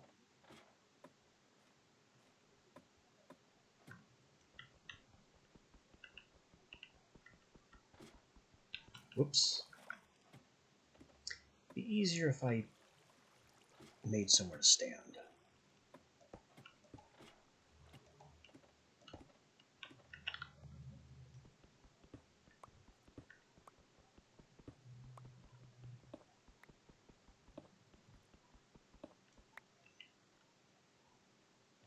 There's also lots of marble here, so this can stay for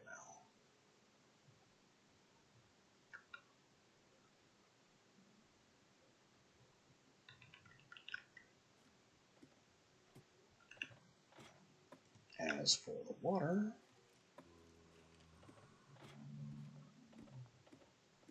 okay, golem noise, calm down.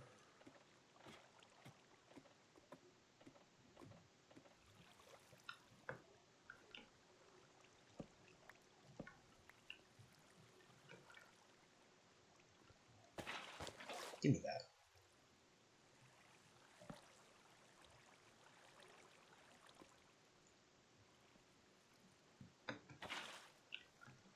The water needs to be a valid landing pad.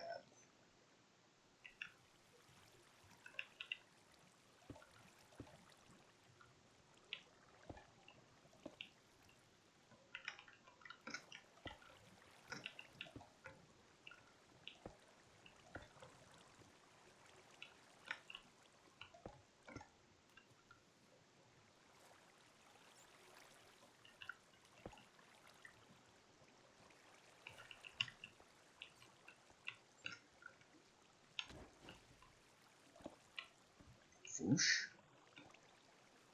There shouldn't have been a foosh. Foosh means that there's a golem which found out a way to shoot at me. But I see no sign of this golem.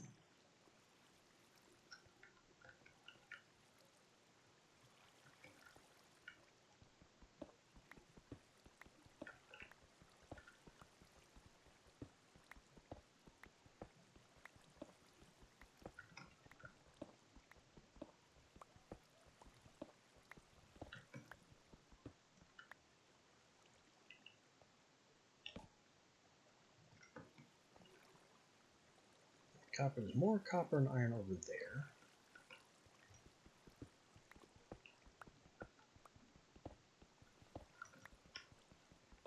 This makes mining so much easier. Ow! There was a golem.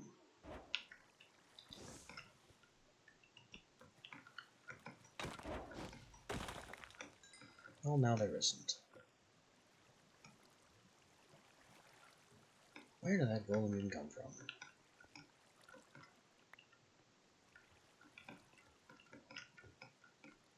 No matter. It's gone now.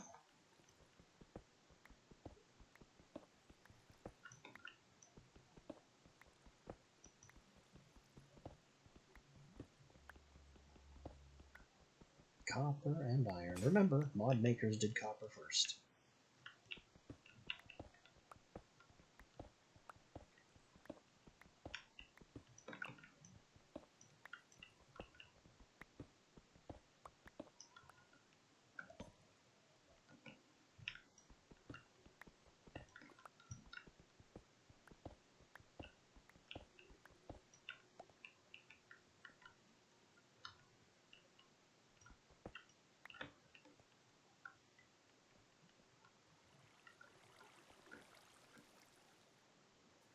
Alright, so I have a flowing water landing area.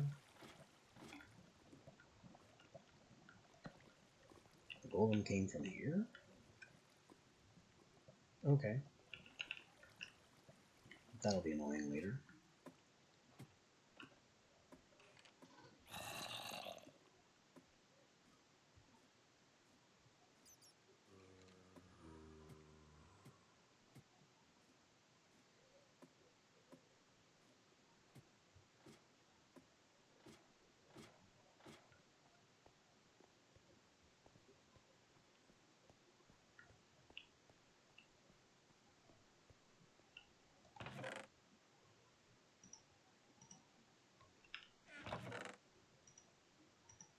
Blocks and ores and blocks and things and blocks and ores and extra bucket. Extra planks. Maybe I can finish my cow pen now. That would be nice. To actually complete one of these silly micro projects as we try to get ourselves established.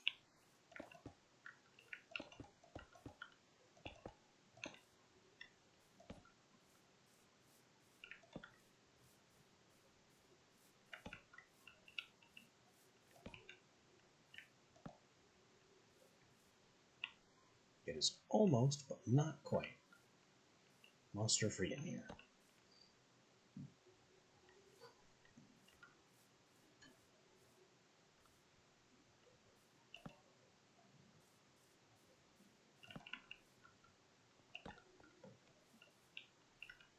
Use our torches to claim some territory.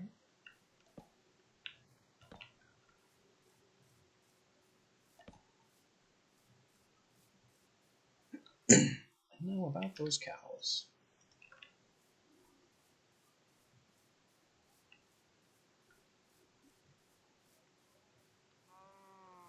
Three cows. It's a start. Right this way.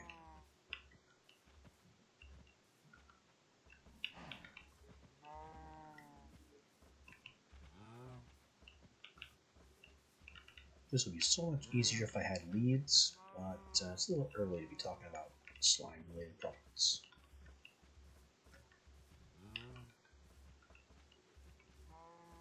Still, this is some pretty incredible progress for day one. Hey, pay attention. Why have you stopped? Why have you all... The cows just lost interest.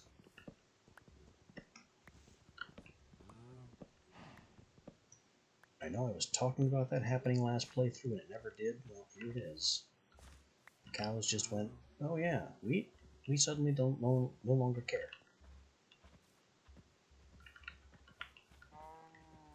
Alright, right this way. All three of you into the pen. Single fuck. You. Move. Okay, don't. Just get kicked into the airlock part. Now you have no choice but to go further into the pen. Kick, kick, kick. 1 cow, 2 cow, make me 4 cow. Oh yeah, that drops XP.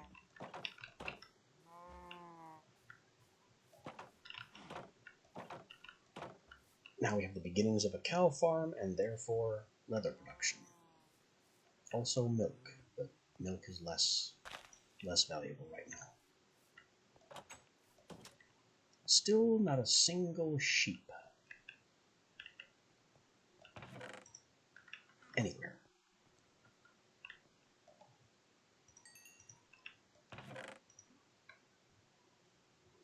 Only 6 lead. I would like to get to 8, but 6 is going to have to do.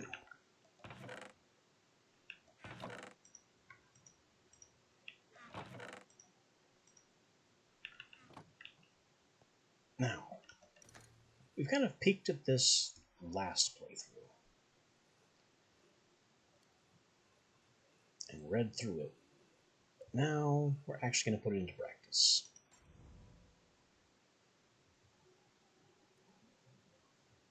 The way the Ember's Handbook works is every shiny one you can right-click on to state, it basically marks it as red, and then it expands.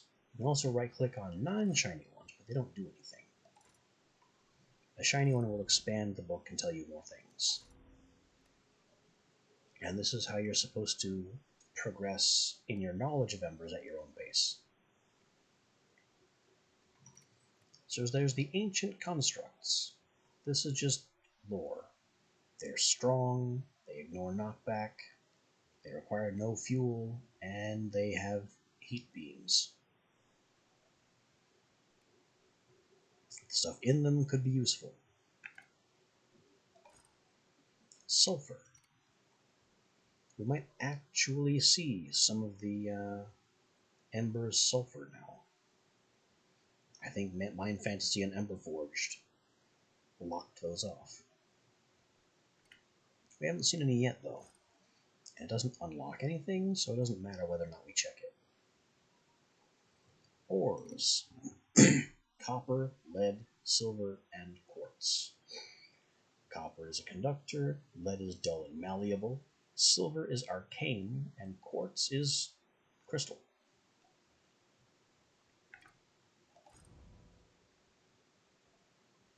Lead gets us to the Tinker Hammer. Copper gets us the atmospheric gauge. We need to make both of these. And the other thing is Caymanite. Caymanite is a combination of clay and sand, which means we need clay. Lots of it.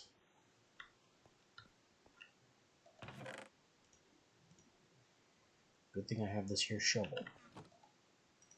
Maybe I should make a second one.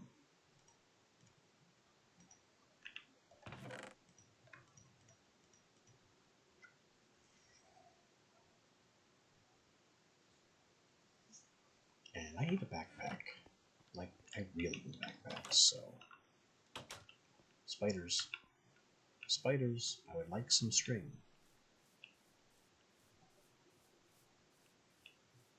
We're going hunting for spiders and string. Oh look. A volunteer. String, oh boy. Baby zombies. A much bigger threat than they appear to be. Mostly due to their speed. Their speed, their small size, their refusal to burn in the daylight, and they hit exactly as hard as adult zombies.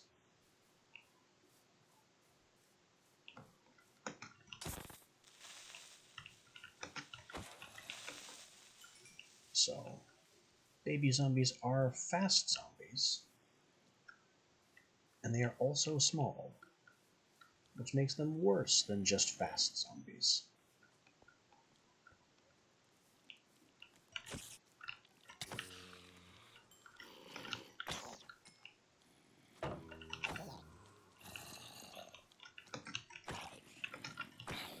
Regular zombies only walk, making them a non-threat even in large numbers as long as you have enough room to retreat.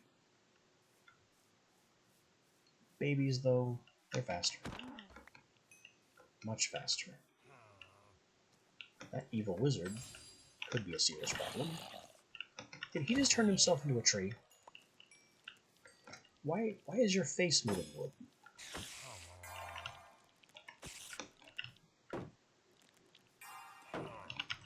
I don't know, he's casting on me. Arcane Gem.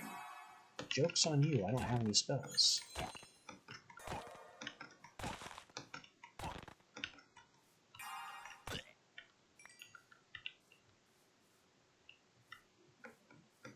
He locked off the spell casting I did not have, and got torn apart.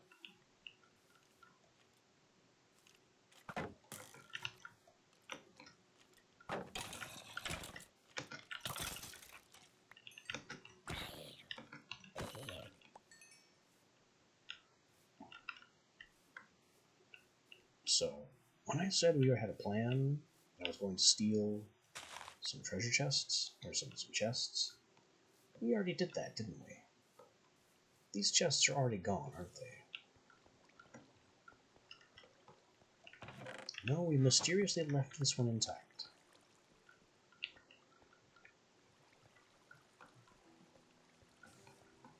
Sometimes my goals are beyond my own understanding.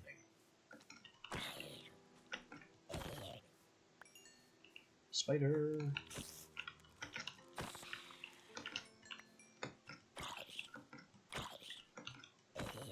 If I could just find lots of string, we could make enough wool for a bed without needing sheep. I would certainly rather the sheep method. It'd be less expensive and require less incessant grinding of spiders. But you work with the resources you have, not the resources you want.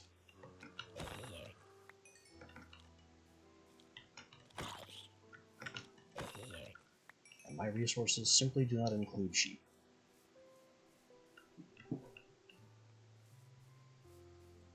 I do, however, need to get down... Whoa, hi. 2 golems. I need to get into that swamp, because that swamp will probably have clay.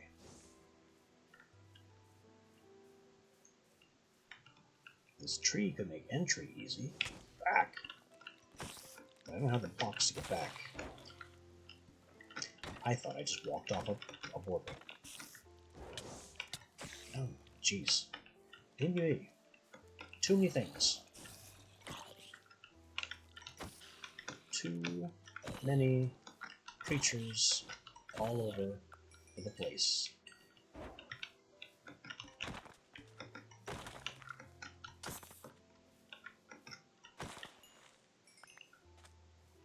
The only reason that got dangerous is because there was a golem involved. Monsters with ranged attacks make everything more complicated.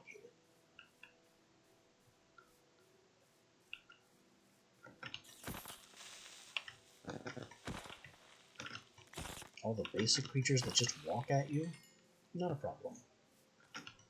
Bring on 20 of them. Especially because I have a shield. But once you start introducing creepers, skeletons, baby zombies, things that don't just walk slowly at you, then things get a little intense. What am I looking at over there? A hole. There are sheep at the swamp. Now we have twice as much reason to go to the swamp.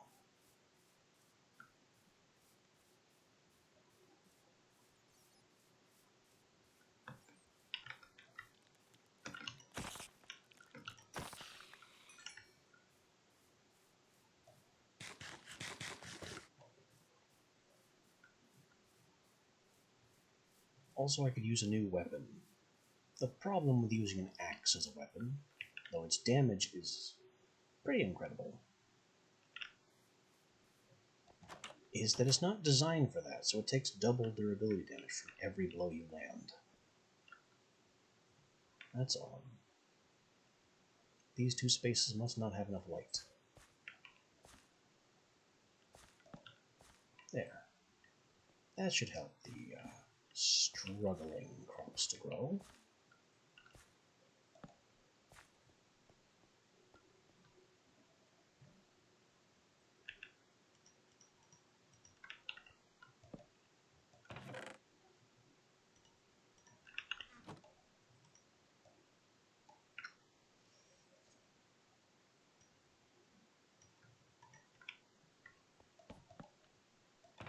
Let me get one more of those.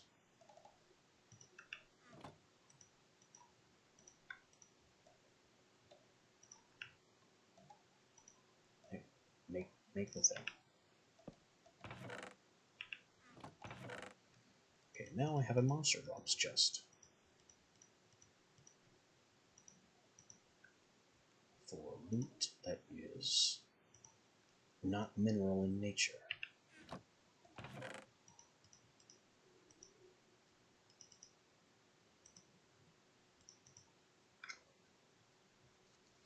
I wouldn't ordinarily put meats and foodstuffs in this chest, per the way I like to file things, but we'll deal with that another time.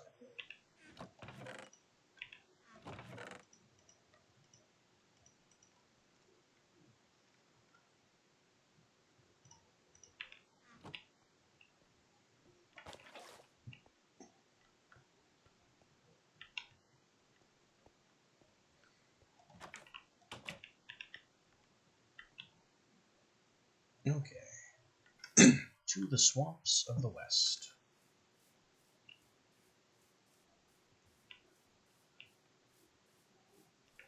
Oh, hang on.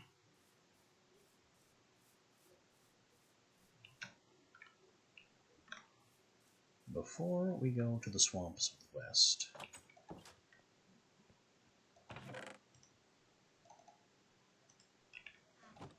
some shears are in order.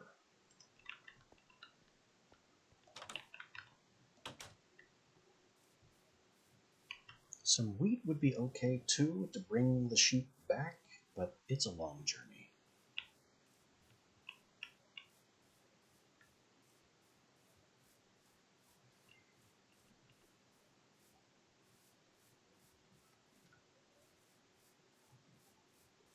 Pumpkins. And more cow. I'm liking our prospects for this trip already. I just need to overcome the hex borders.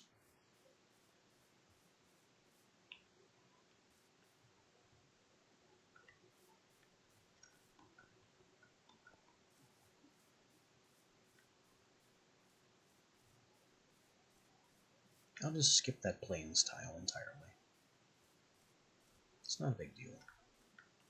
We'll use this tree.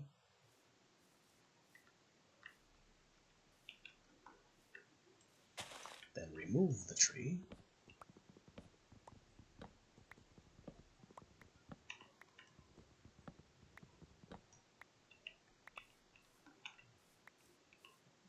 And now we can build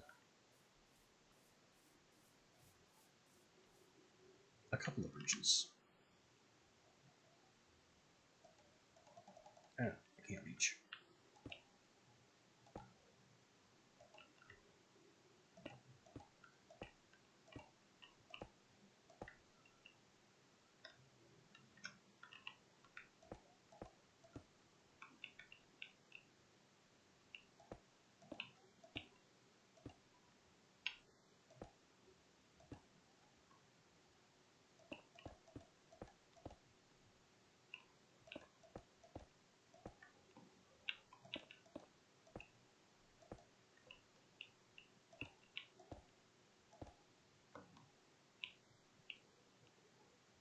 It works. It's ugly, but it works.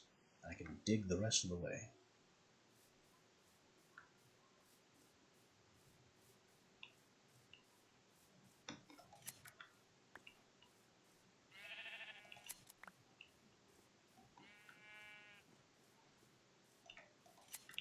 We'll peel our sheeps.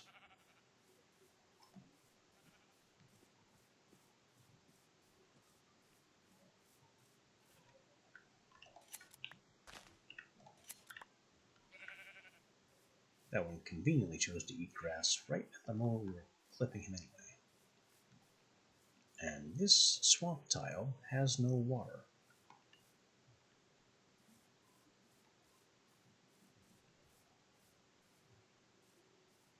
Which means no clay.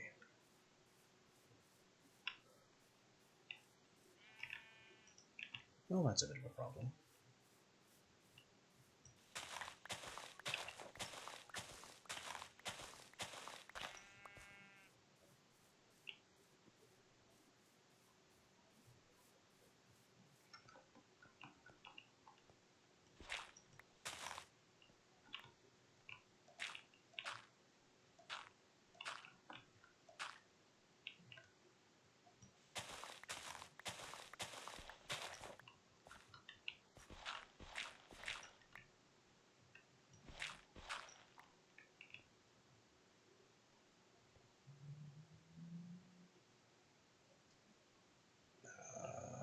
I think this is what I want to do here. I'll go ahead and terrace this corner. Mostly as an excuse for collecting more dirt, but also because it kind of looks okay. A little bit. For certain values of okay.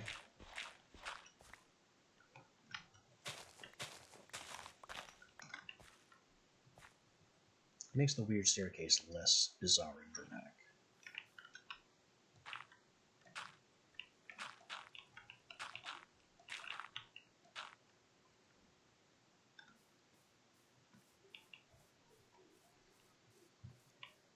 Alright, on to the other swamp. Also, pumpkin.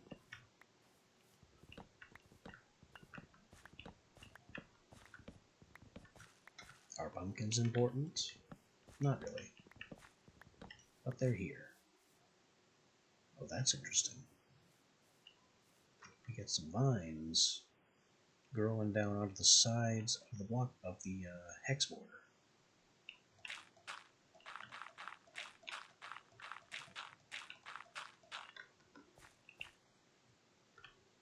That will be very interesting in about a week.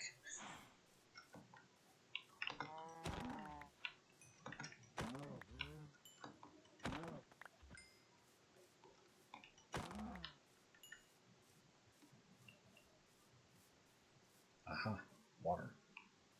But no clay. Just dirt and stone.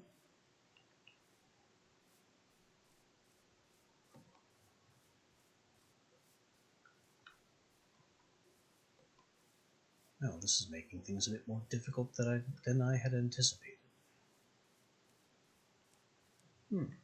Chicken. Many chicken.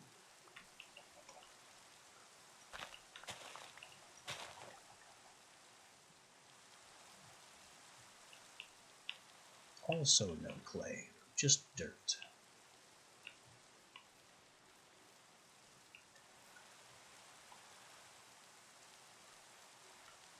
I really did not expect finding clay to be such a challenge.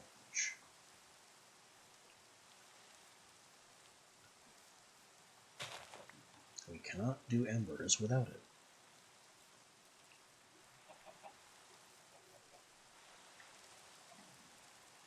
It sure would be ridiculous if I had to advance down astral sorcery just to get access to clay. But that may honestly be what's happening here.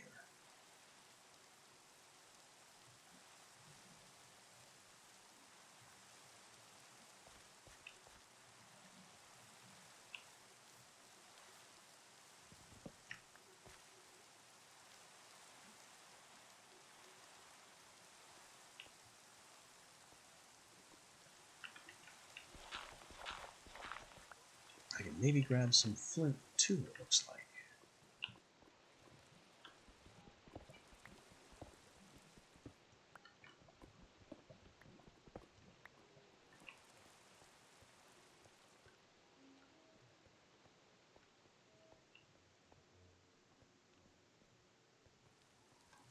Ooh.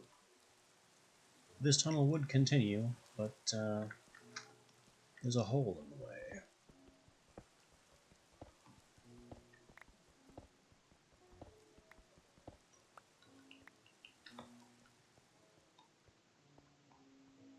I'll just take the obvious iron and get out of here.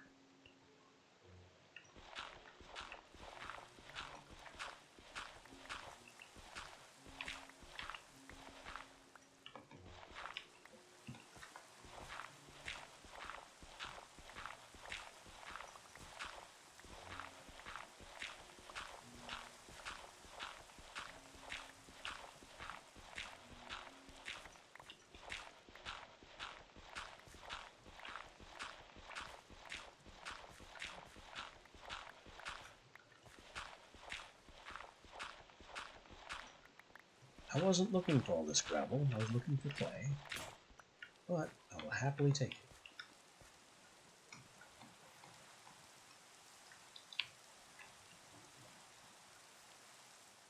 Things are also getting dark.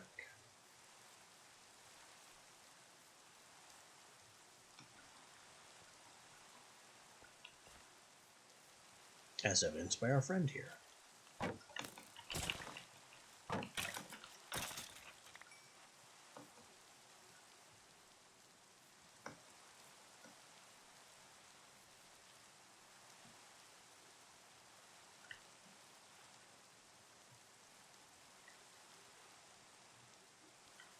Uh-oh.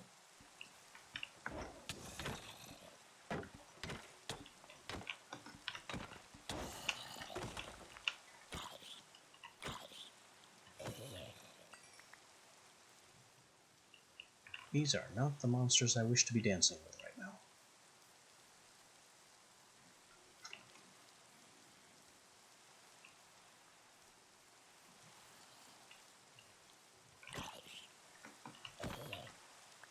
Zombies are just a waste of axe durability, and I have so little of that to spare.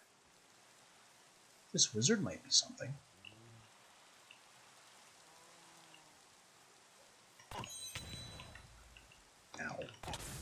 Oh, oh yikes. No. Ow. I don't know what he hit me with, but I was paralyzed.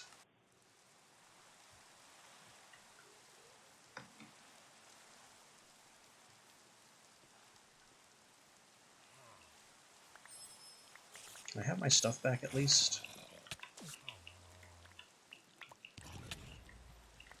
No, he's gonna make that difficult. Very difficult. And I'm paralyzed again. Very, very paralyzed.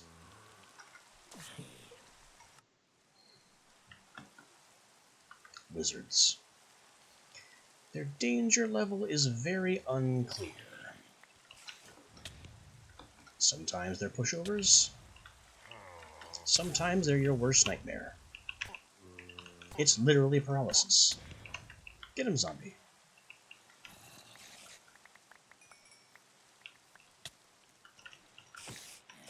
Not you too. Did the zombie actually kill him?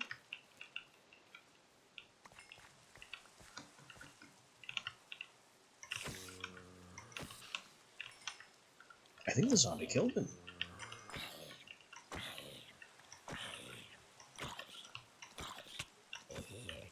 Well, let's hear it for the power of random allied zombie.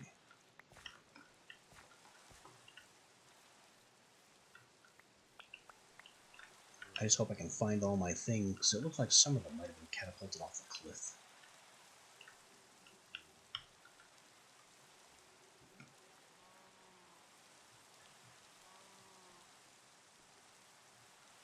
What an unexpected problem. A paralysis spell right into a creeper. I couldn't even turn to face the creeper to mitigate the blast. I was just stuck facing the direction that I had been facing. We have carrots now, which is fascinating. And it looks like I have all my important stuff. No idea what was lost.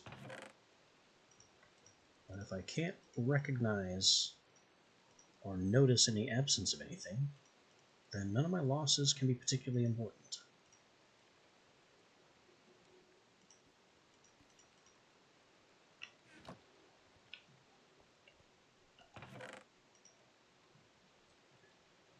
Egg, apple, random blocks. Whoa.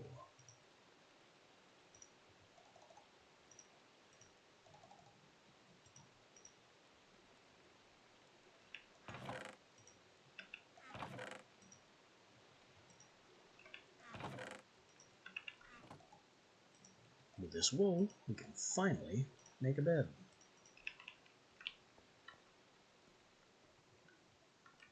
I'll just slam that down right there.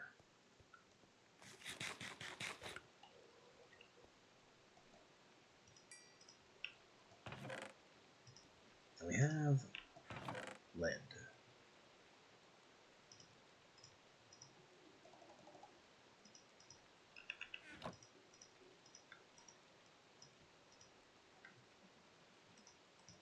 Lead is crucial.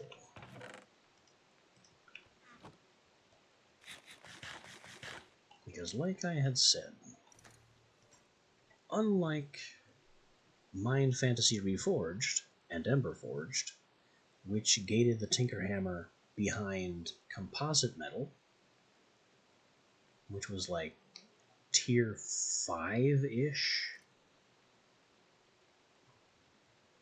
this is just lead and iron.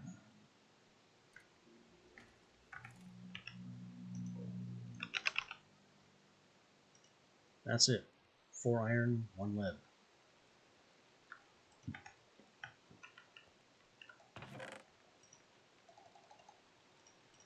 If I remember right, it doesn't even have durability.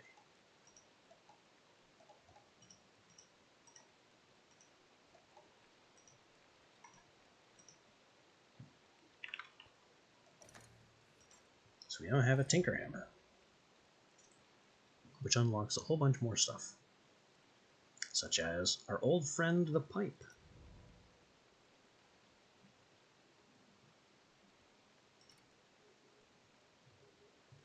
Pipes can be made of iron or lead. Iron for fluids, lead for items. And you have to craft a corresponding pump, which involves more pipes, more caminite, some redstone. Then power it with redstone. We've done this. Items and fluids have rules, which they don't always follow. Extractors modify those rules, which don't always work. Pipes will automatically connect. The Tinker's Hammer can disconnect them, like a wrench. And to unclog a pipe, right-click it with a stick. This has never worked.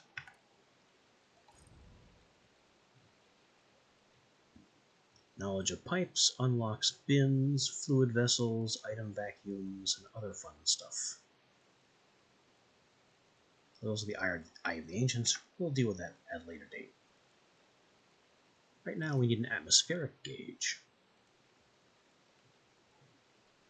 which measures the amount of ember in the underground.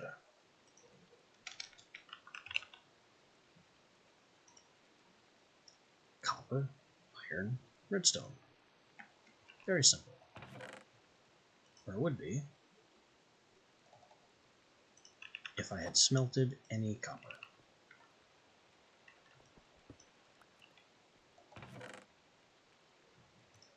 I don't even have the cobblestone to make a second furnace right now. That's kind of sad.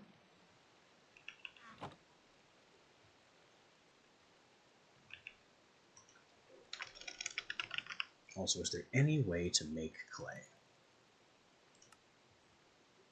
I can starlight infuse sand. Or starlight transmute sand.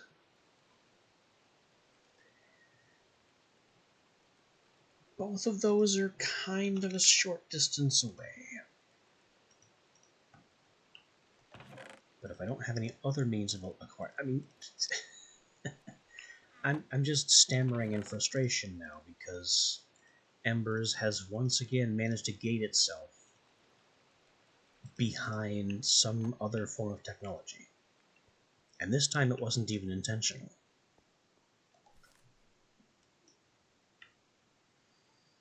So, Astral Sorcery. We have our wand, the crafting table, marble, sooty marble. We basically no longer have to go back to this page, ever. Exploration. We need a looking glass to find our early constellations. The Fossick Resonator to find a star pool.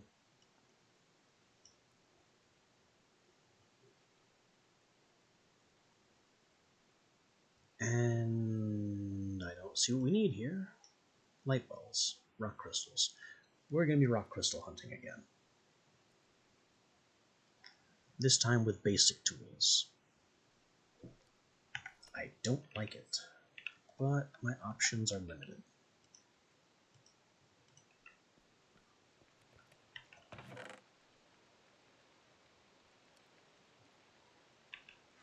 Now we do have these giant seams in the ground in a hexagonal pattern. So every single potential rock crystal can't be too far from one of these seams. We have dug farther in search of rock crystal. Also over here, that funky pattern, that could be something interesting. We may have to go that way and look at what that is.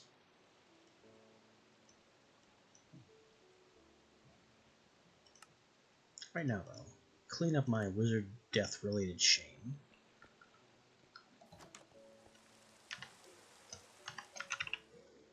And place a base marker. It's harder to get lost with how ordered this map is, but I still don't want it to happen.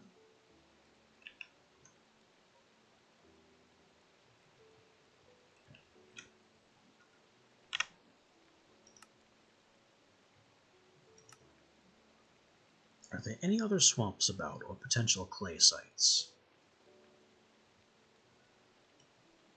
Not that I can see yet.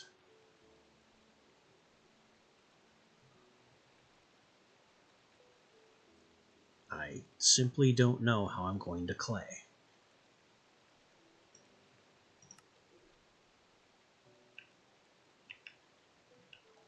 How badly do I need this clay? If we just assume that I can get to Kammonite, then what does it take to make an Ember Boar?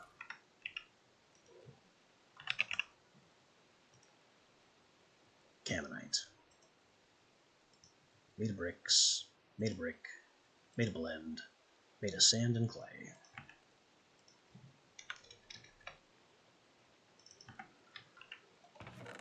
Embers eludes us once again.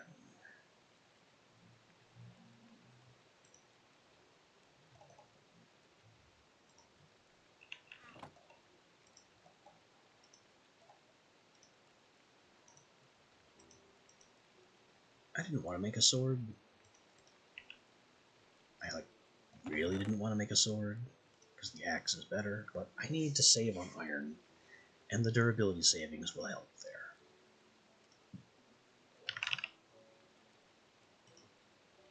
Now, for backpack. 5 leather, chest, 1 string, 2 sticks.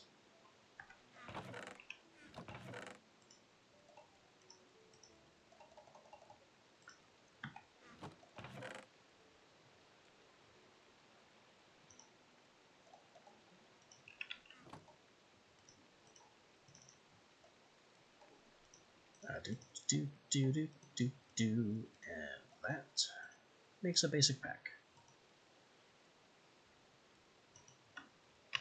It can be upgraded with iron or copper. Between the two, copper is going to be cheaper.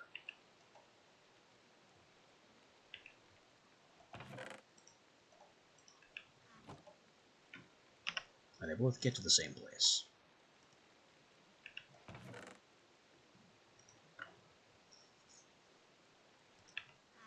From copper, I can improve it with silver or gold. Between the two, silver is kind of cheaper. But I don't have enough of either. So we'll just put our backpack on, confirm that the key is still the key. And now I have a small pocket for my less often used items. And I don't have to jam up my inventory with them.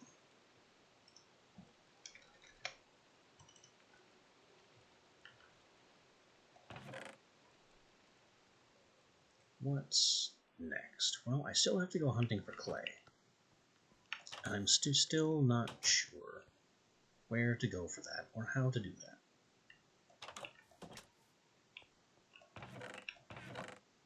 The other option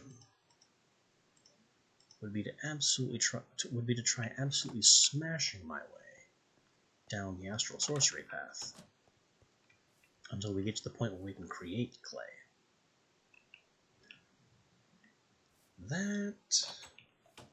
That's certainly a thought.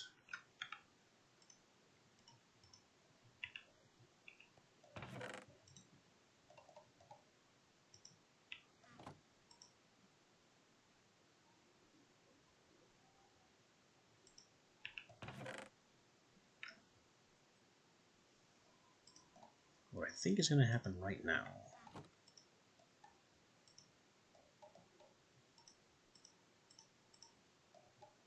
is making a couple more pickaxes and leaving the shovel home for now.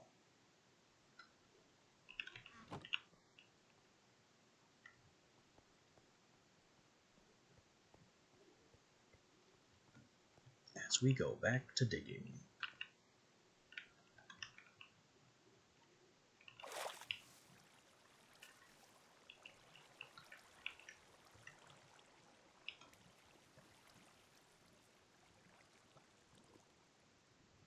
What do I need to dig? Lead and iron mostly. There's some iron up in that wall.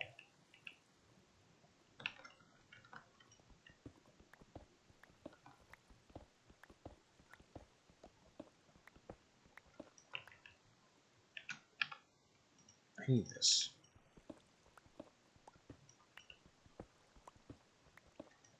How are we on that iron? Almost there.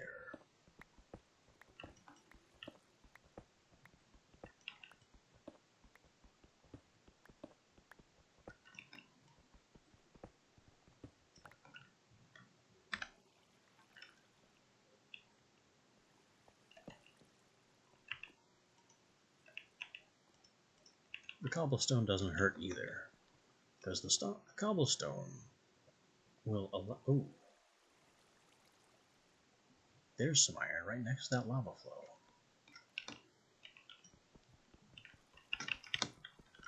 Tricky to grab, though.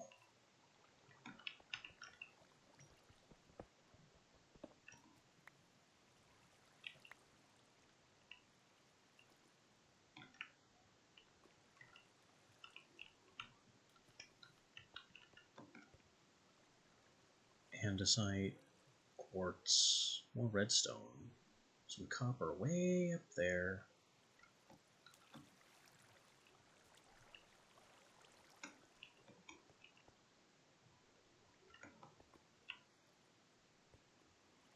More iron.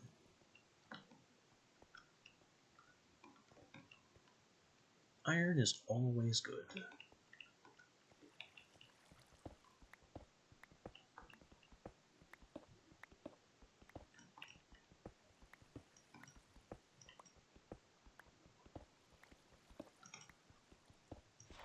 I would like more lead, and will in fact need plenty more lead. Oh, you know what else? We didn't make the atmospheric gauge.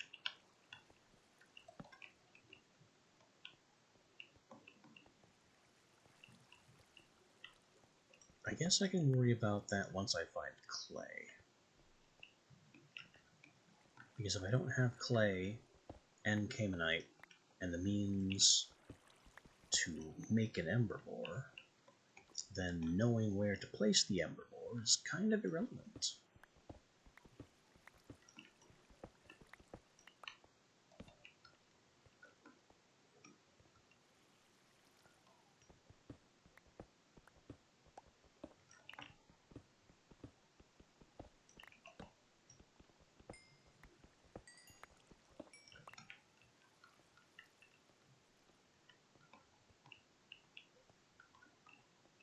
Coal, gravel. Not a whole lot going on in this section. Diamonds, though. Plenty of diamonds. It's like the whole area was pre-strip mined.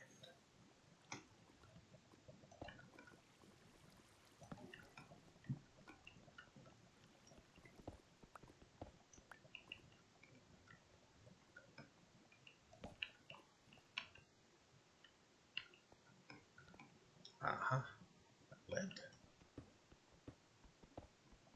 There's also gold higher up there. With this lava here, the gold is kind of out of reach.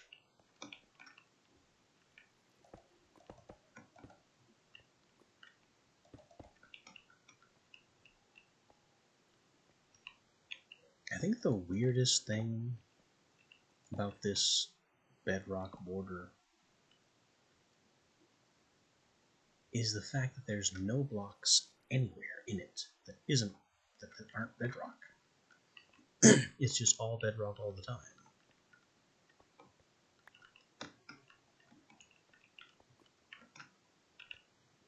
Which is kind of a good thing. It means I'll never have to worry about whether or not the bedrock is hiding rock crystals.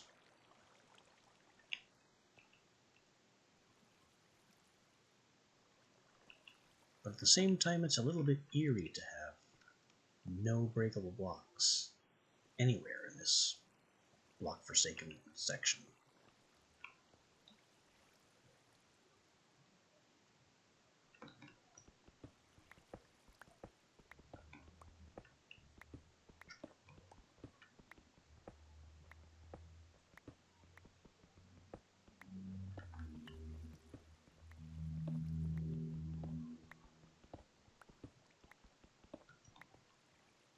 Okay.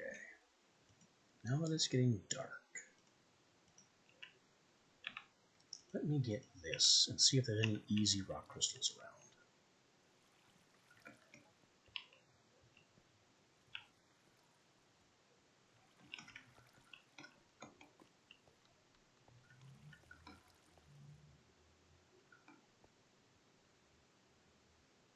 There's one. You can faintly see the particle shimmer right over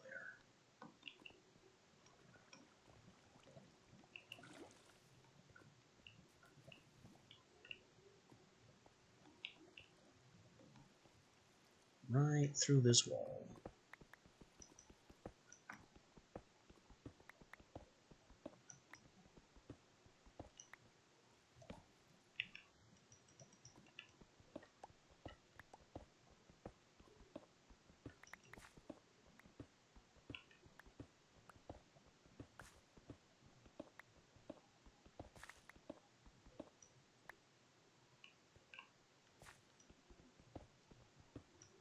There it is. Our first rock crystal, requiring the diamond pickaxe to break. We got one.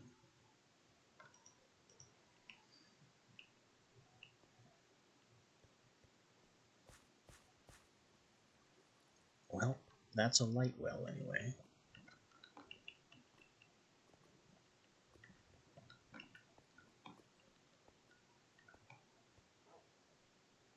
What the? Of all the sounds I could possibly hear way down here at bedrock level, a dog was not among the noises I ever expected.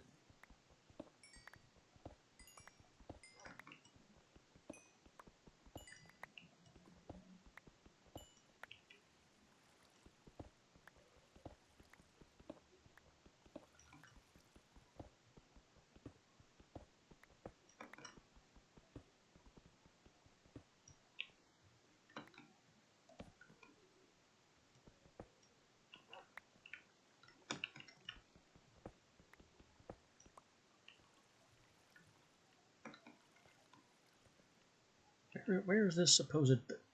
There you are. That's what happened. The arrows tell the story. He chased a skeleton off the cliff. Both survived the fall, likely due to the water. And then he ate the skeleton. Because that's just what wild wolves do.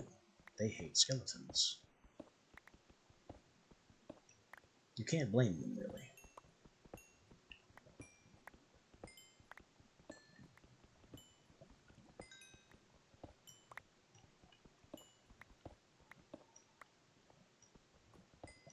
What makes it really funny, though, is that the skeletons fear the wolves. They stop attacking entirely and just run away.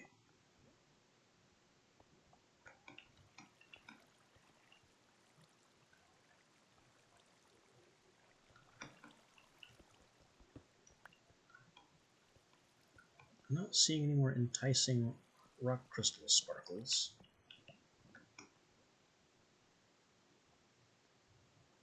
Which is a bit of a shame. Coming back home with just one doesn't feel great. Oh, that's one. Kind of distant, though. Maybe I could make that work.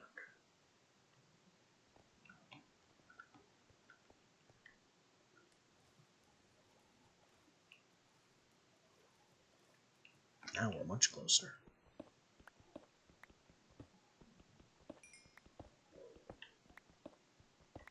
All I have to do is drill to it.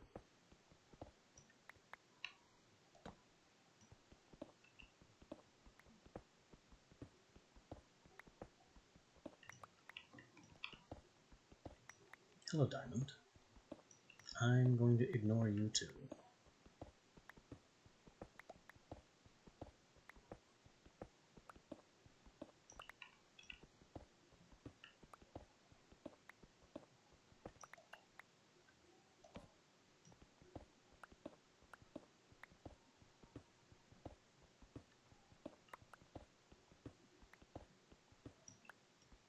There's the rock crystal.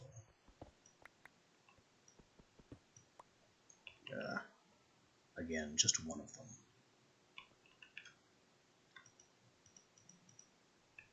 Huge disappointment.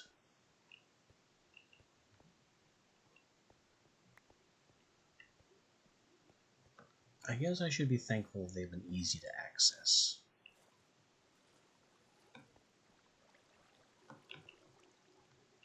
Hexlands, lending itself very well to bedrock level exploration. Oh, I see another one. That's a lot of lava, though. Like an uncomfortable amount of lava.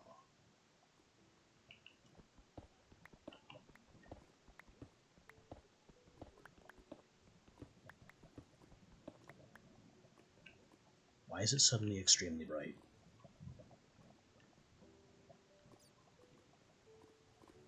This should not have a light level of 13. There's no reason for that.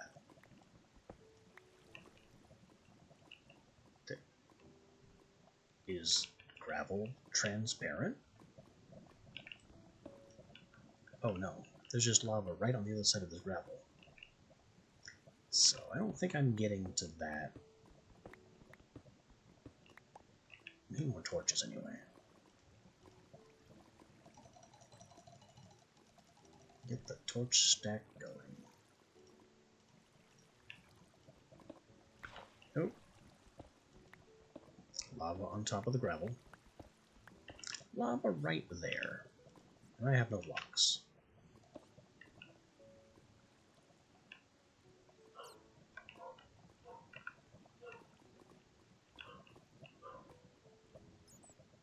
It's also daylight, so I no longer can see where I'm going.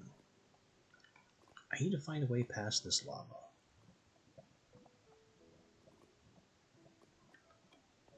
But not right now. That can be a later problem.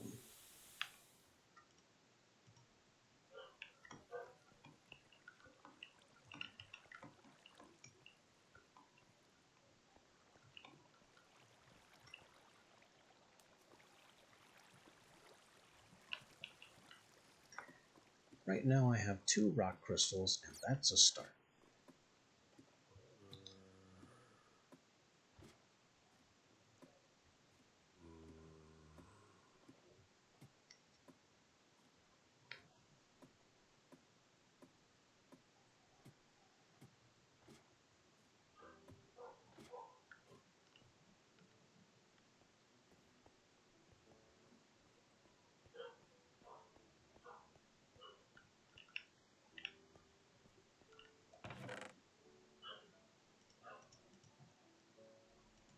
More ores, more lead. That's nice to have. Lots more iron. I'm going to take these stacks of cobblestone with me.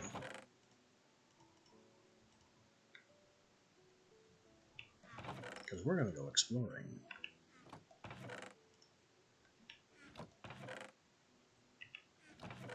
And I have 2 rock crystals to show for my efforts.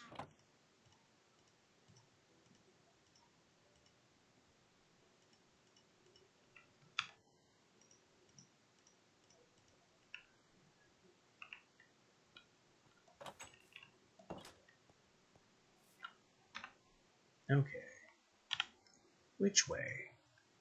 These 2 swamps were kind of a bust.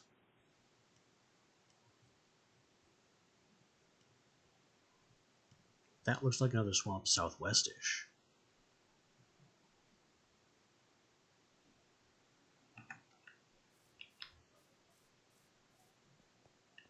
As I proceed to go north.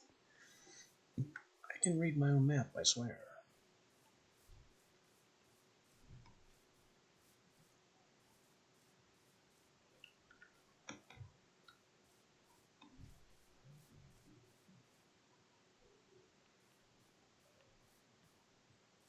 How do I get to where I'm trying to go? Step 1. Yeet.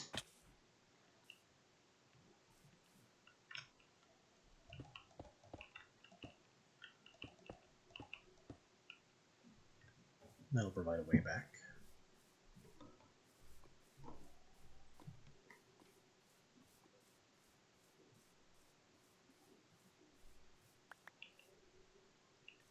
No clay down there either. Or aquamarine shale. That'll be a huge pain too.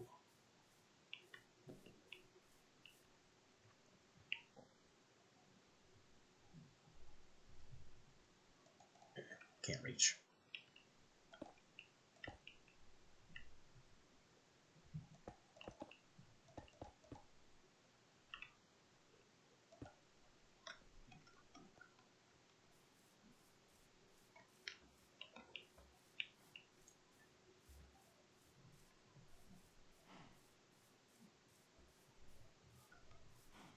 Lacking ready access to aquamarine shale will make astral sorcery very challenging.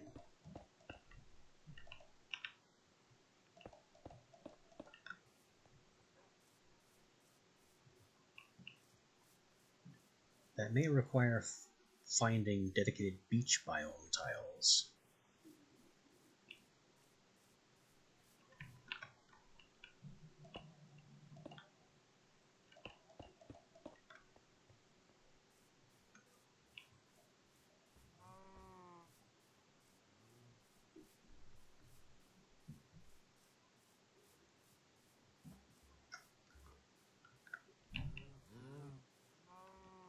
But here we are at Swamp Tile 3.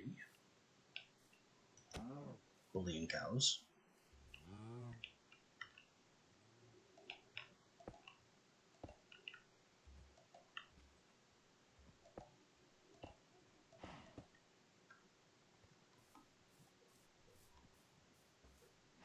And this tile doesn't seem to have any water on it either.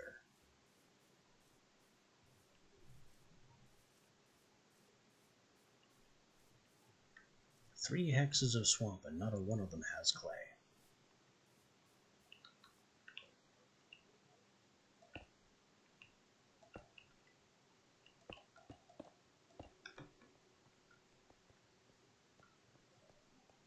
Instead we have a stone beach, which, unless you like coal, is apparently useless. Oh hey, a wizard tower, off in the distance. Mighty and imposing. And that square, that could be beach, it could be desert, I have no way of knowing. It's just a big island.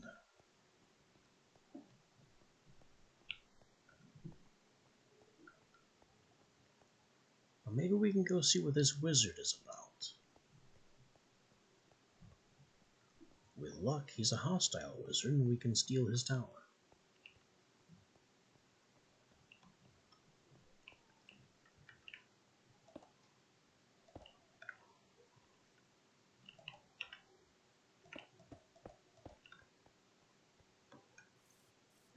Of course, it would be fine if he's a good wizard too.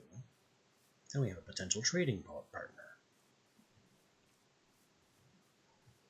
But I really am hoping more for the ability to take him out and take his stuff.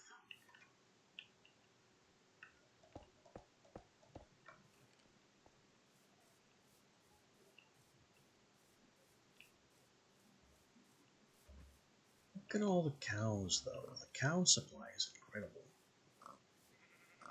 Also, more sheep.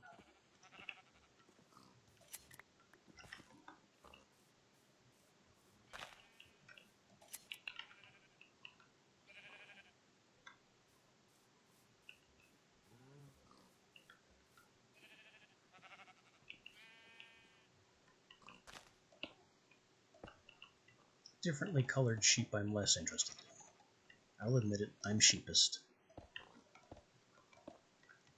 It's easier to manage a single color of wool than it is to try and manage multiple different colors of wool.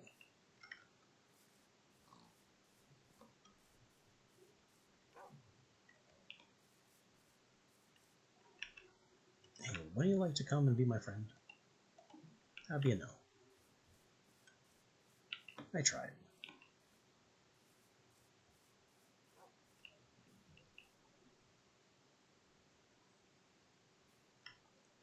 that's a trip down, isn't it?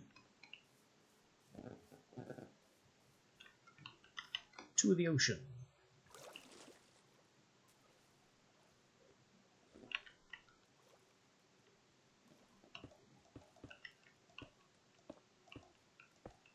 Then from the ocean, we build our path back up.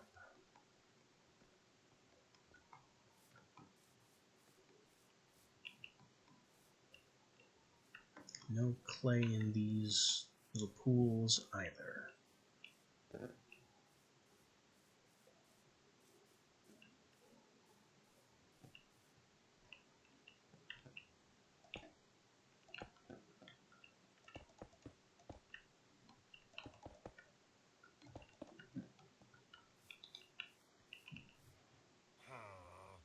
That is an evil wizard noise. We're in luck. This means I can take him out and take his stuff.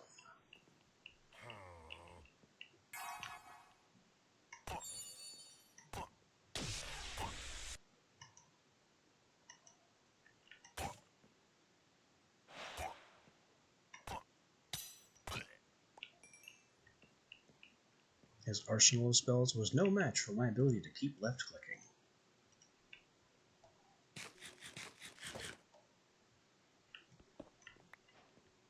Now I can take his workbench, his 2 spells,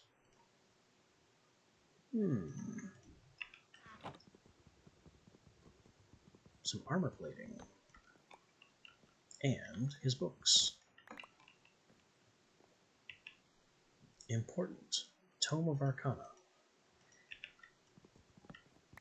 In the event that you don't actually make your own Tome of Arcana to understand the storage mod that we have, what the heck's it called?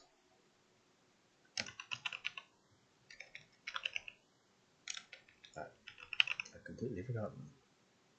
Arcane Archives. If you don't craft the Tome of Arcana, the guidebook for Arcane Archives, then it will simply appear in your inventory the first time you break a bookshelf.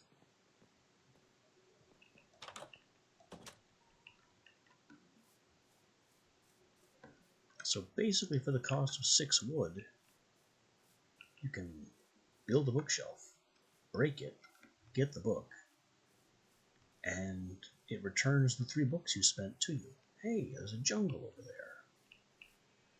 That's good to know. There's a creeper right here. It's less good to know. But better the knowing than the getting blown up.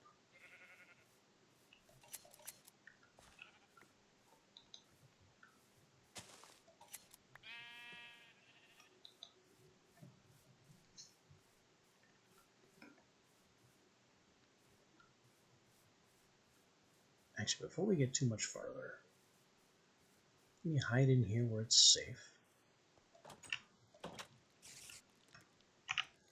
And we are very far southwest, and I see no more swamp tiles around.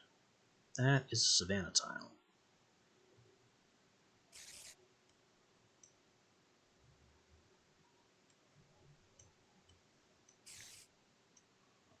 And yeah, we're kind of far from home, aren't we? Worse than that, I never actually used the bed that we built.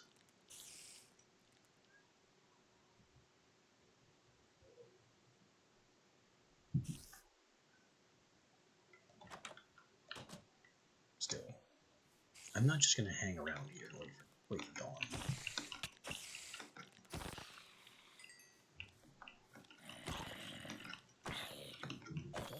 Actually, let me check the map again, because there may be a better option.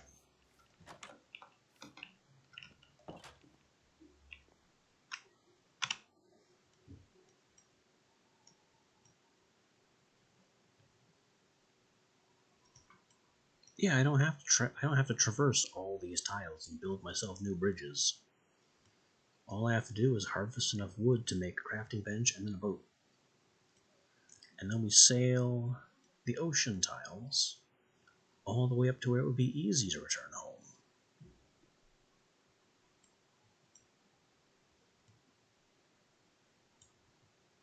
Or, since it's dark, I could plummet into the bedrock pathways and trace myself a path home between the tiles, looking for rock crystal all the way. I think that'd be less fun, though. I mean, it's an idea. It has potential. But it'd be a lot more grueling to do it that way.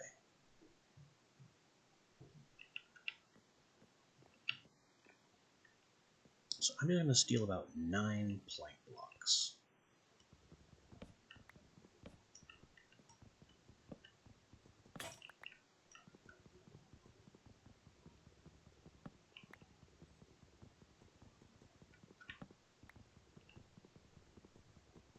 Seven, 8, 9.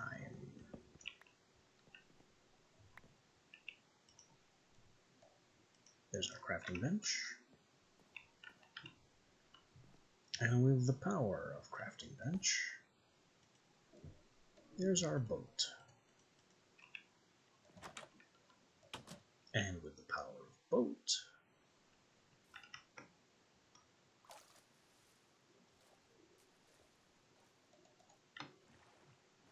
we have the power of not putting up with this nonsense.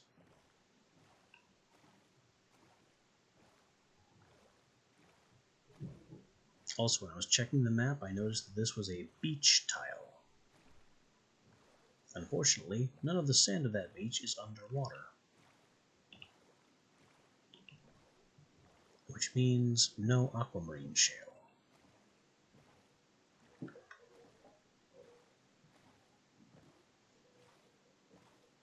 I don't know how I'm going to make a lot of progress in astral sorcery if I don't have access to aquamarine shale due to the Hexland's terrain generation. I really didn't think about that.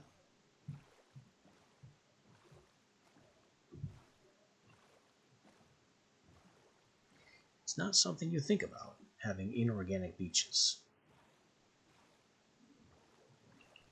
This is interesting, though, this mesa/badlands biome. Supposedly gold is more common in that biome, but I don't know if that's true yet. Another strange quirk of Minecraft versioning. Uh-oh. Nope, I'm not letting you explode me. I was just looking at the ground to see if I could see aquamarine or clay. I'm coming up with no on both.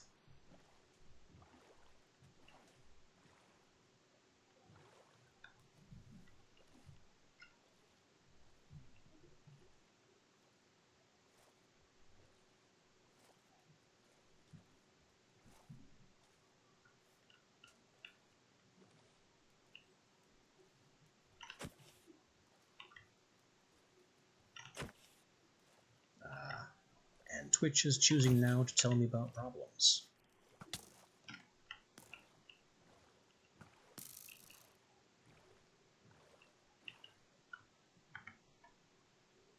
Why? Why must you go unstable at random times?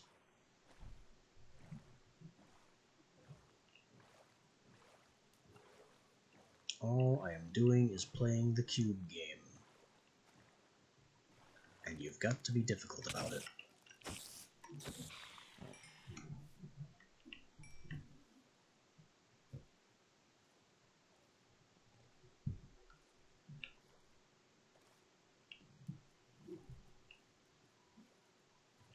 Wait. Aha! Unfortunately, I was an idiot and left my shovel home.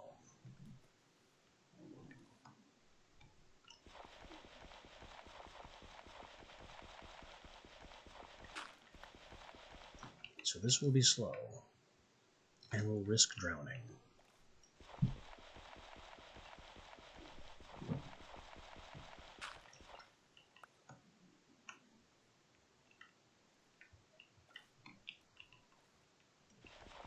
But the clay is that important.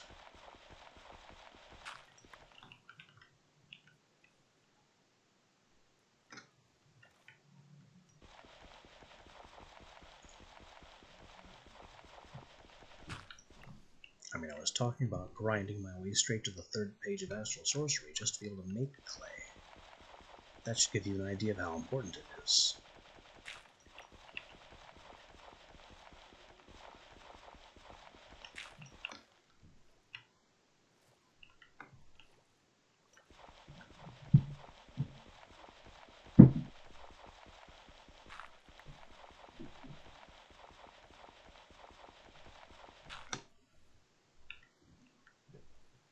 As long as I don't drown myself here.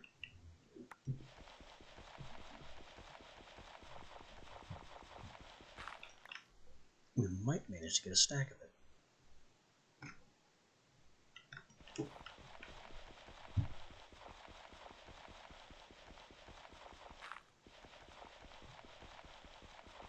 Though there might not be enough here for a stack.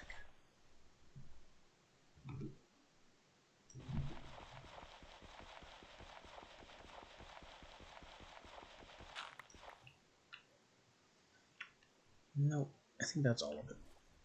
This is all we get.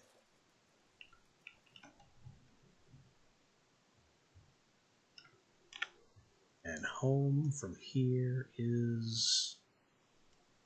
Well, if I could go north and around...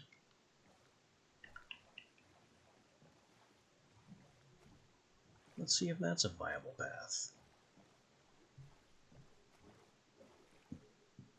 Immediately no.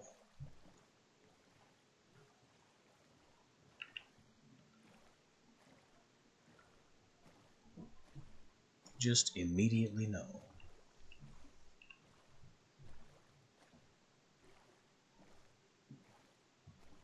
Although we do have another swamp tile.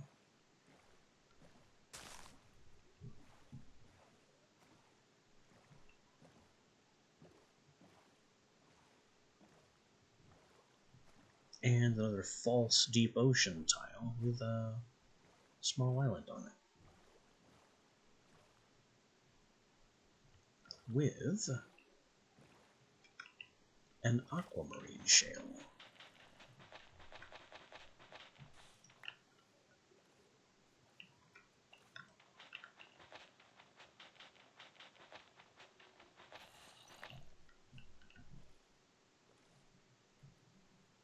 Or 2.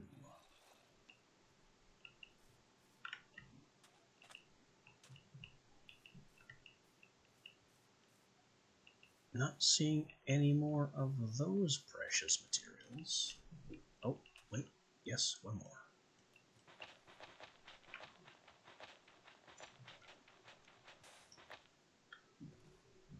No more clay, though.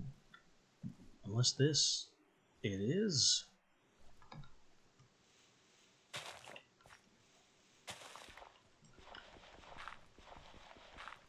Well, this has been a wonderful detour.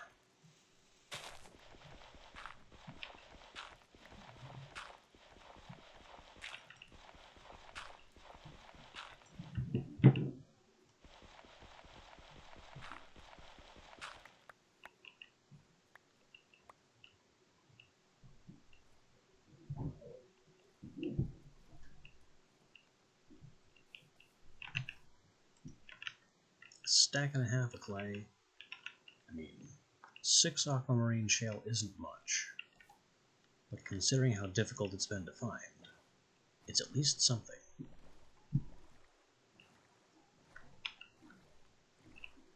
And we're managing to fill out more map by going around it, instead of having to bridge over all the gaps.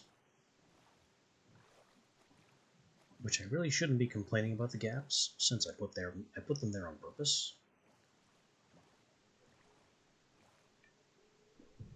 More swamp, add that to the map. more little tiny islands. Add those to the map.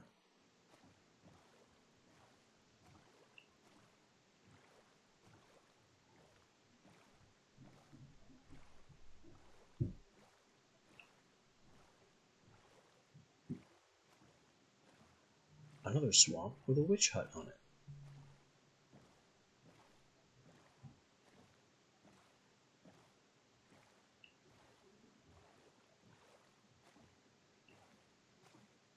Really, the goal right now is just to get home, but I don't mind sightseeing in the process.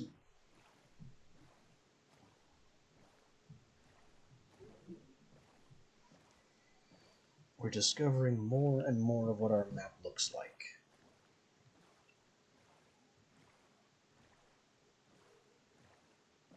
The mercifully easy way.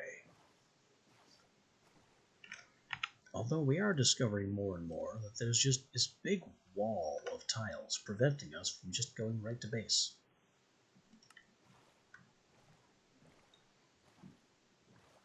If I could just get into the ocean north of base, we could go straight home. But there's a huge north-south running wall of tiles that aren't water. Oh, have we finally found the ending peninsula?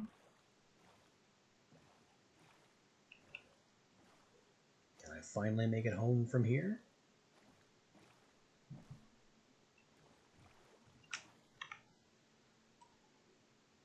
Maybe.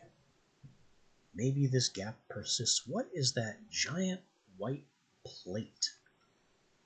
Oh, a snowy mountain. That's not the wizard tower.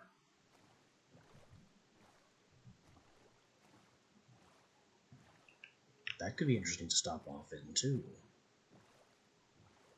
And there are more sheep.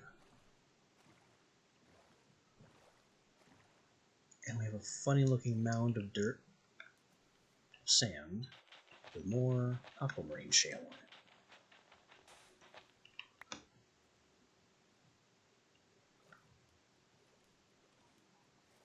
Is there clay, too? Clay would be fabulous. Yes. I think I'm going to leave that alone, though. I may actually have enough clay for right now.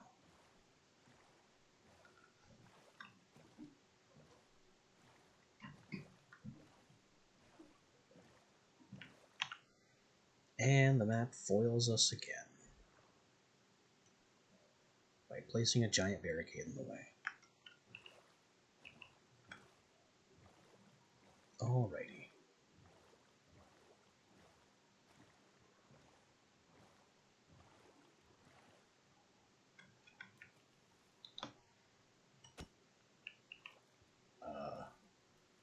Crap. Where's my boat? Did it sink? It sank to the bottom of the ocean tile. Alright then. Time to exploit the way that what? The water doesn't...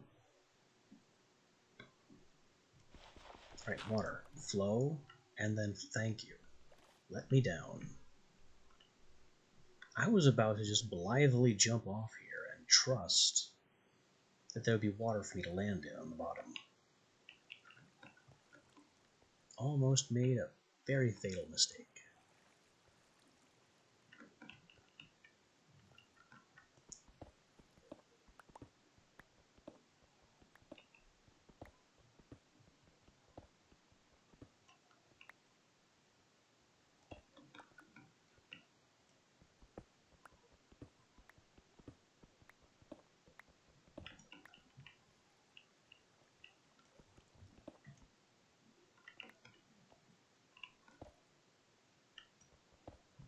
So what I'm doing right now is very casually exploiting the interesting nature of my terrain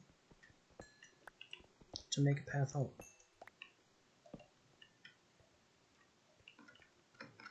I may not be able to sail straight home, but I can carry my boat across this little bedrock stream. straight here. And then the ocean is way up there. That makes things a bit more difficult.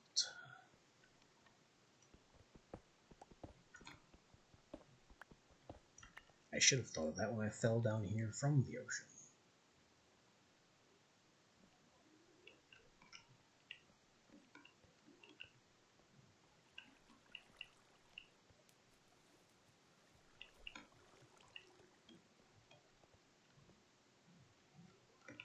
No matter. This will be a way home.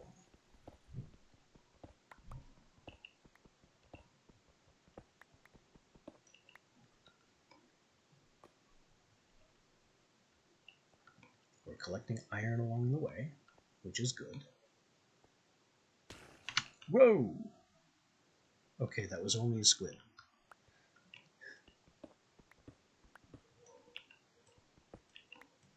Absolutely terrifying, unexpected squid drop.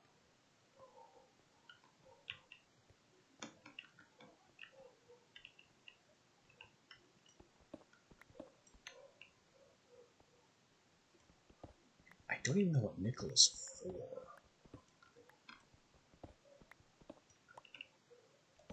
But it's here.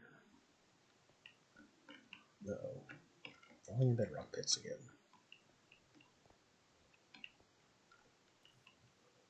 That cobblestone tells me there's lava.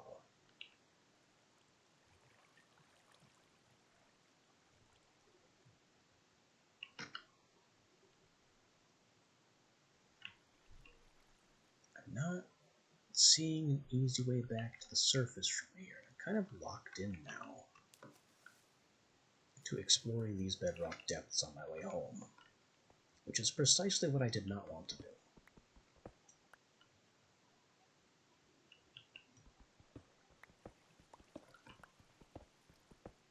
Also, what is all this aluminum for?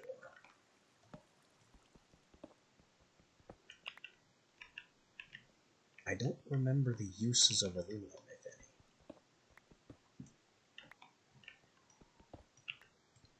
At least in embers. I know it's critical to, say, old school Tinker's Construct, but that's not in.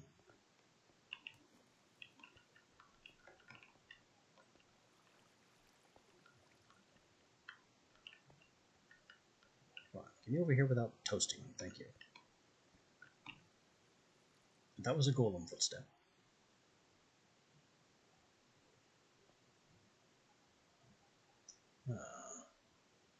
Could this get me high enough?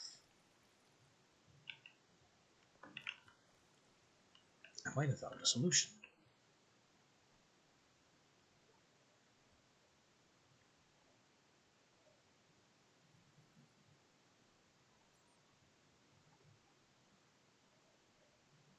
Let's glide up this water column.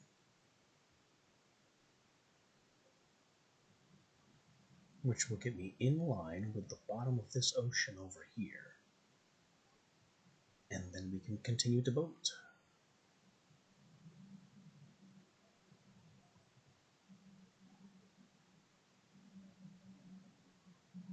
I don't know why there's light here, though. Because it doesn't seem related to that lava pillar.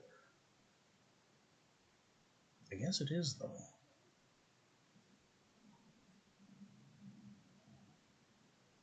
We're high enough.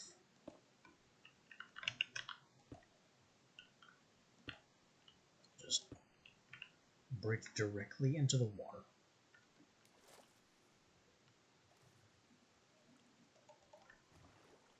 And then we resume our oceanic journey.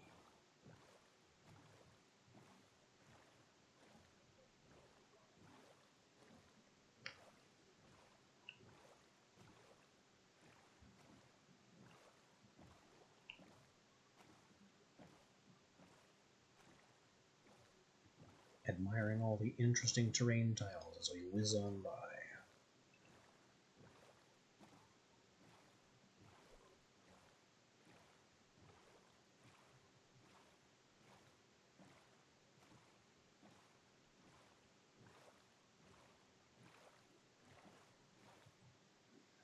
I don't remember if boats cancel fall damage in this version. So I'm not going to try.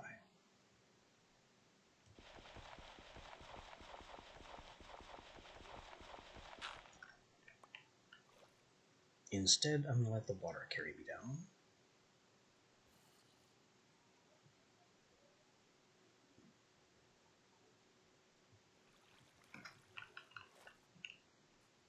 And I think we got off at the wrong location.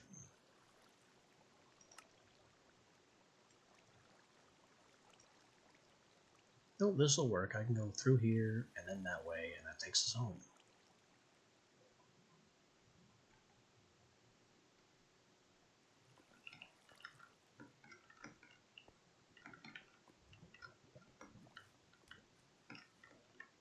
It's still a bedrock level mark. Oh, that's ominous. Just vertical columns of lava just hanging out. Vertical wall of lava. Yeah, this is dangerous. I want this lead, though. Definitely give me that lead. I wish there were more of it.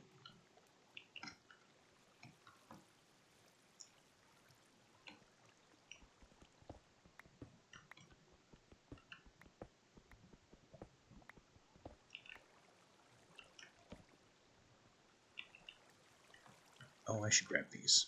I'm gonna forget where these are. They're not as close to home as some of the other ones.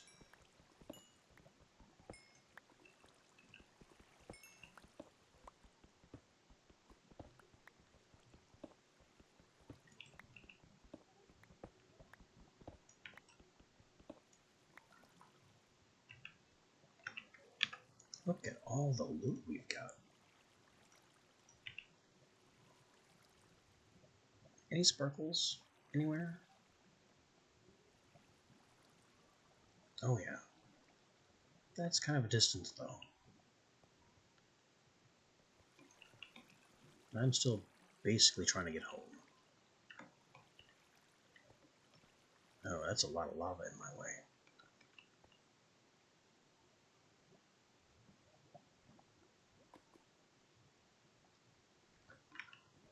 But home base is through here, so...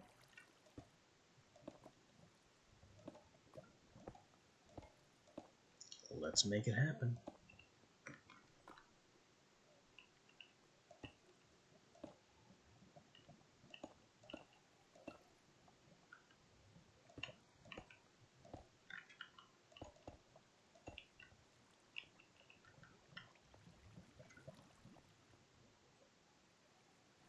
More diamonds. So many diamonds, just waiting for me to take them.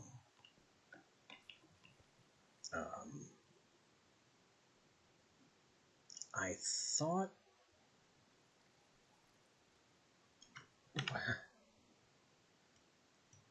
Where is my mineshaft thing?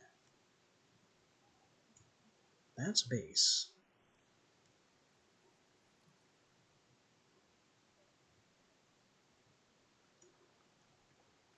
Do I need to be over... I think I need to be over there.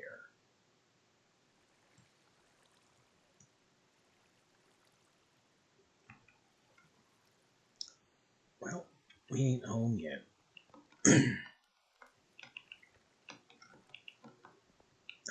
Now I gotta go around this tile. Because I completely forgot where I placed my access point. Whoa. Pickaxe down.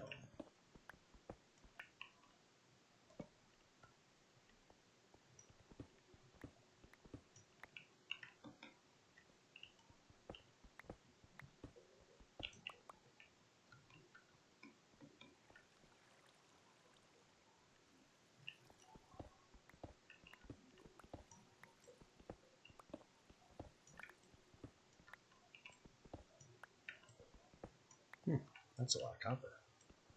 That's a lot of copper.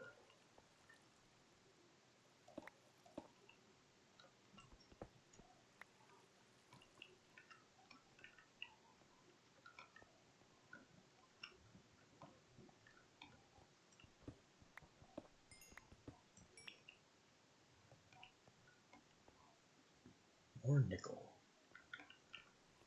I'm getting tired of nickel, because I still don't know what it's for.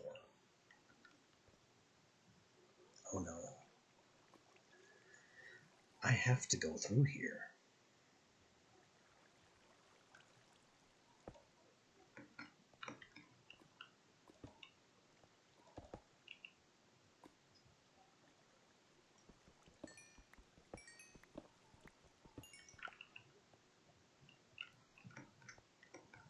At least I'll have plenty of diamonds for my trouble once this little adventure is finished.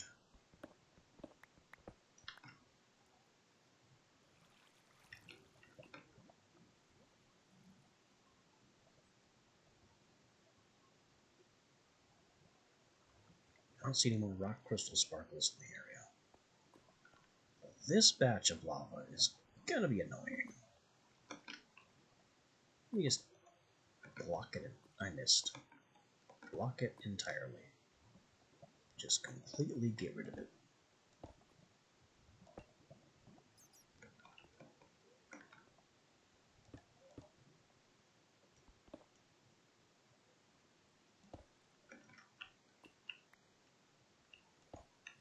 Ah, that is twice as much as I thought.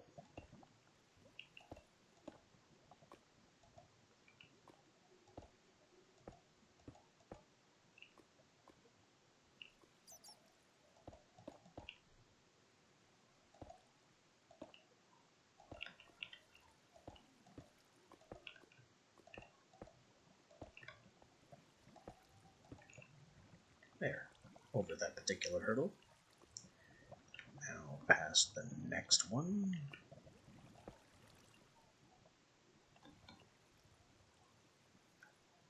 I think we're almost there. I mean, I didn't place that torch just now.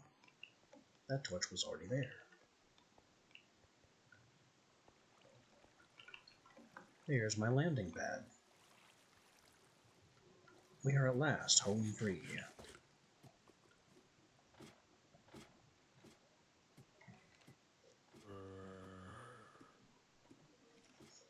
With tons of monsters just through the walls somewhere. I know how to fix that. Oh, that's going to be hilarious on this map type.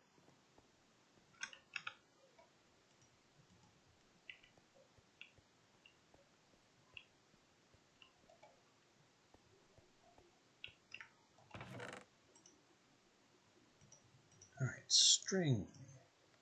Monster bits. Gemstones. This particular gemstone can actually go up here with the astral sorcery stuff. I'll find a place for the electroblob crystals eventually. Wool, gravel, cobble, andesite, cobblestone, granite, dirt. Hang on to the clay for now. Or especially iron.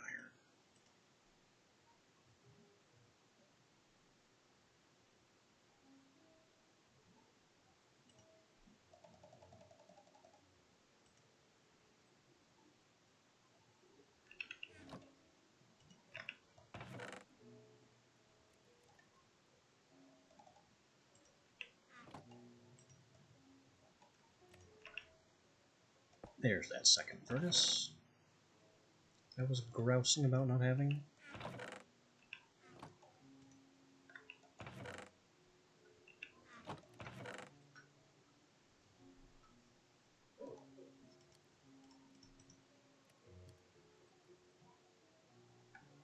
Let's just get half a stack of iron going. Nothing can go wrong there.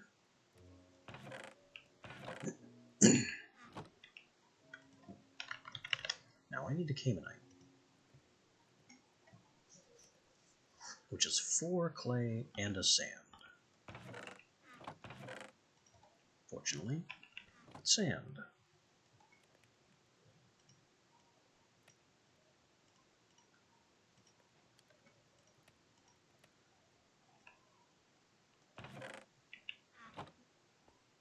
I'm also going to need an embers box.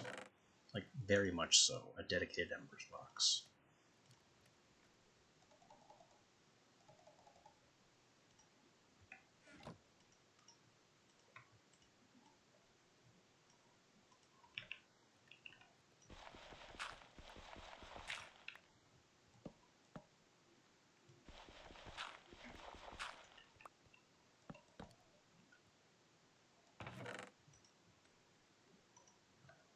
This would be a lot less troublesome if I just started going into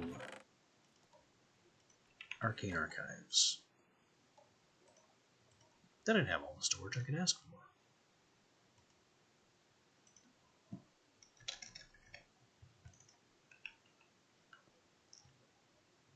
The reason I want an Embers box right now is because Camonite.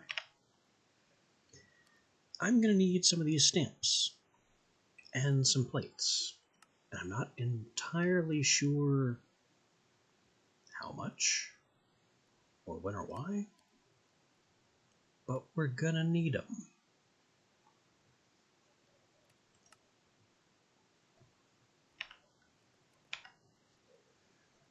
Camonite plates make extractors and melters. Melters can be important.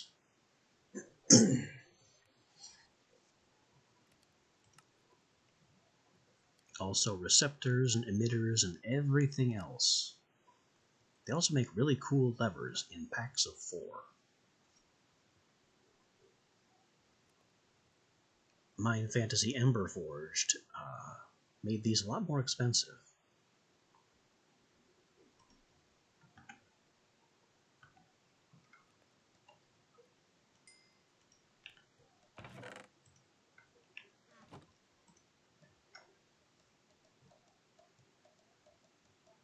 So let me get 8 plates to start.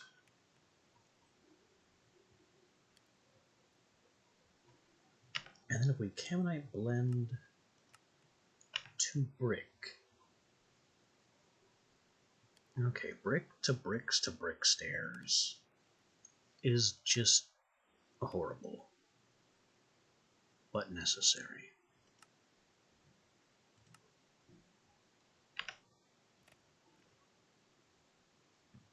Mostly because the stair exchange rate has always been bad.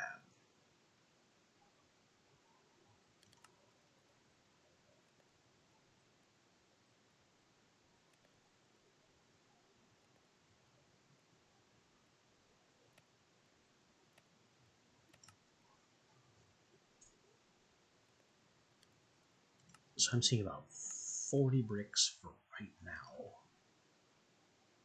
Look, that's almost all the Camonite we have.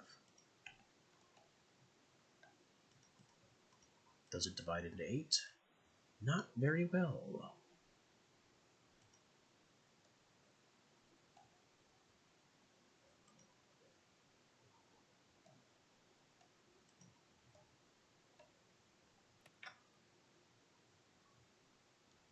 No, yes it does, because I can math.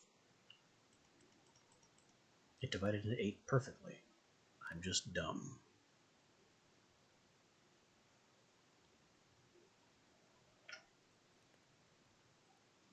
And I may as well throw the last Camonite batch in there to brick it on up. I also need to cook these plates.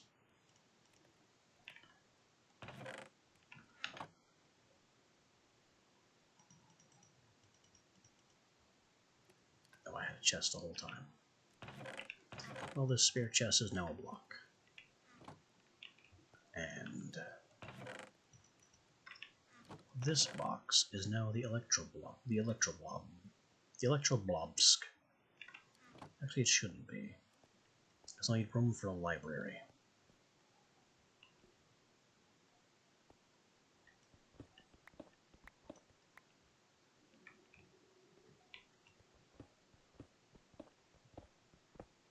So maybe the Electroblob stuff can go down here.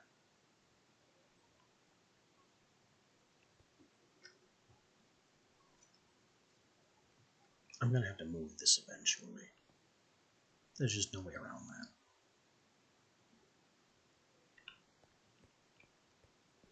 Or blah. No, it's fine. Electroblob stuff can go in here.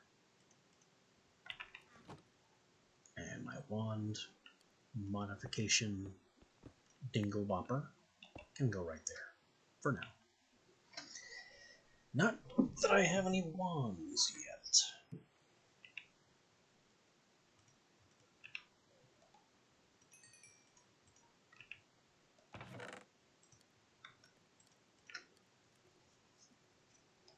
Now, about that atmospheric doodlebob.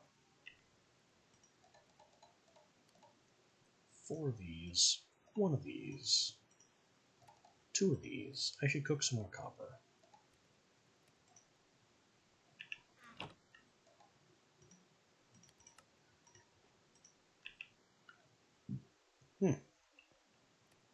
Ember value is middling to high right here.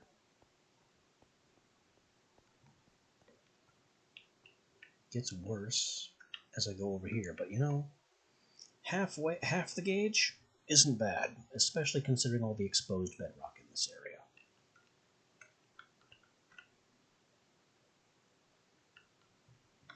It's not great, but it's adequate.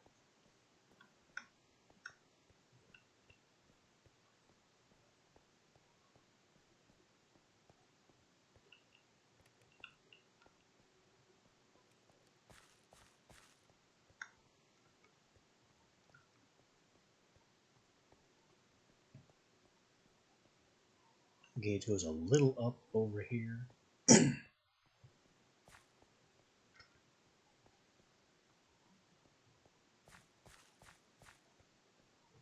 Maybe I could find a high value area if I went down there and poked around a bit.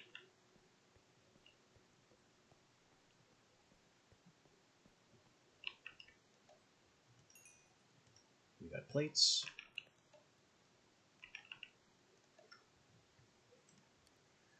I need some resonators.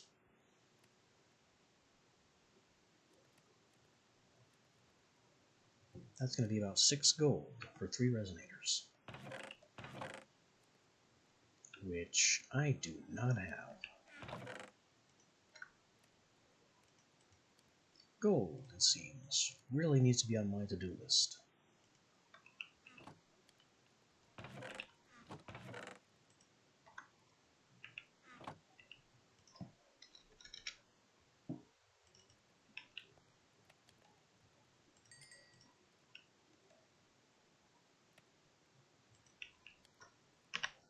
So Camonite brick goes directly into a few things,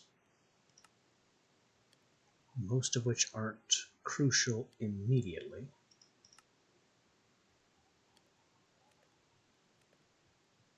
But they will be later. Ember siphon. I don't even know what that is. Geologic separator. Nickel block. So that's what nickel goes into. The bonus liquid. The bonus liquid from melting. So you use melters to melt ores and you get double. And then the geologic separator gets you a bonus secondary. Not equal to a full bar, it's like a few nuggets worth. But it's still free material.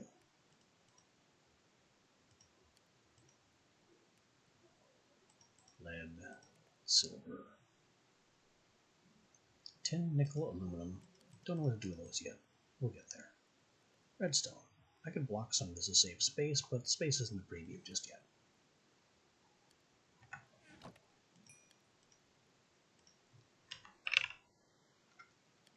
Ember bore.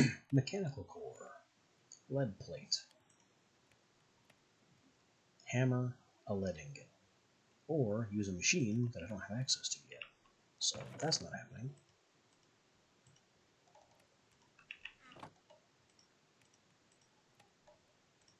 We make the plate.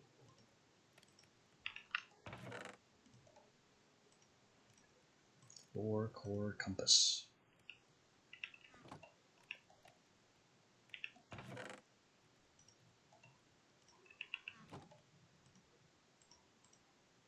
Compass, ore core. And that's a copper, 3 iron, and 4 brick stairs.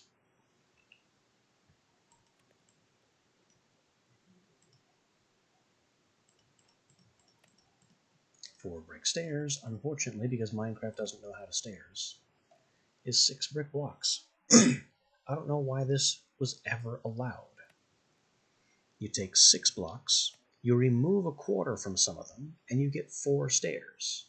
How does the math work on that?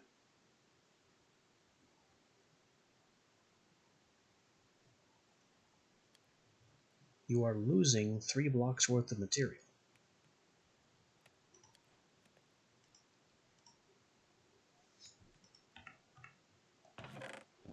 You get copper. I should also put these books away.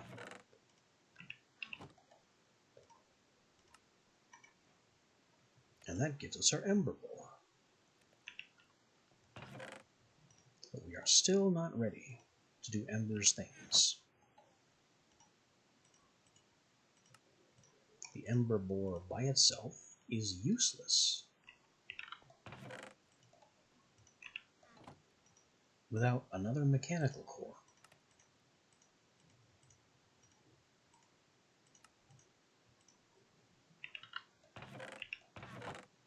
And at least a hopper.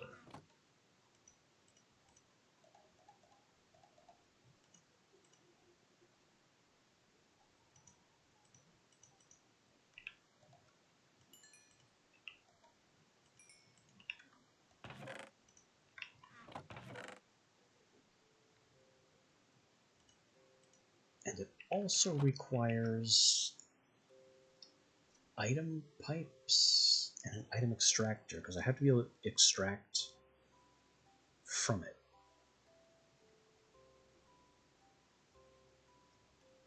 So you've seen me do this before. You place the Ember Boar, which is a 3x3, on the ground, on the bedrock. The mechanical core goes on top of that. The hopper goes into the core. And that's how you get fuel into the core and into the boar.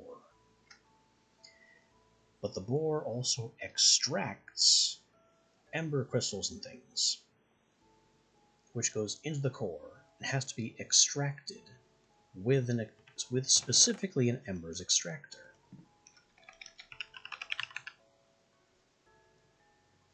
And the item extractor is made from item pipes, which is made from more lead, which I no longer have.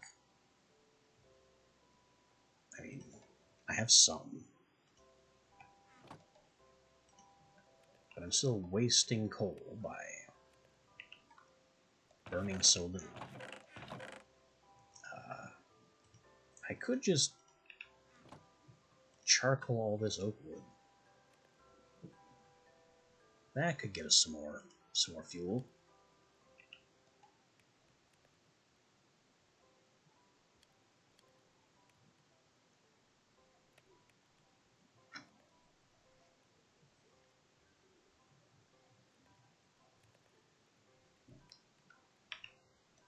Can I get like 3 of something in here? Just make use of the heat.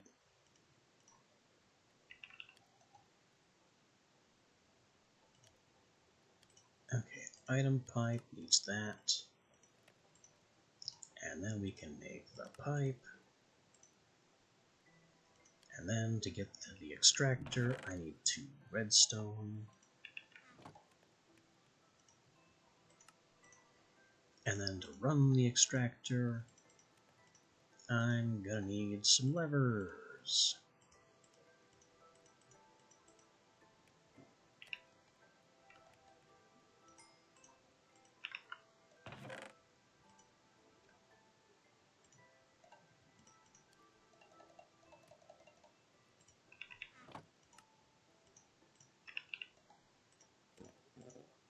We'll also take our backpack up to silver.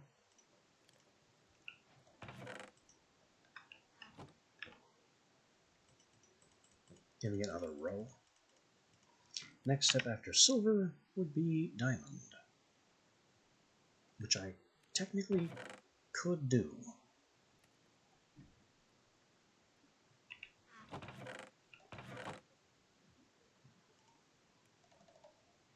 Honestly, why not?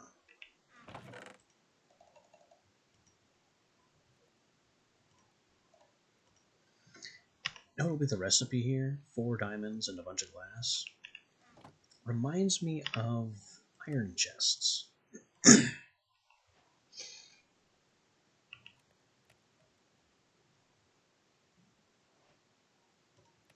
Upgrading to the diamond chest in the iron chests mod did not require a whole ring of 8 diamonds. Next step here would be obsidian, which should be easy enough once we start getting some of that. But I'm gonna be content with my 2 more rows. Canaanite. Charcoal is coming.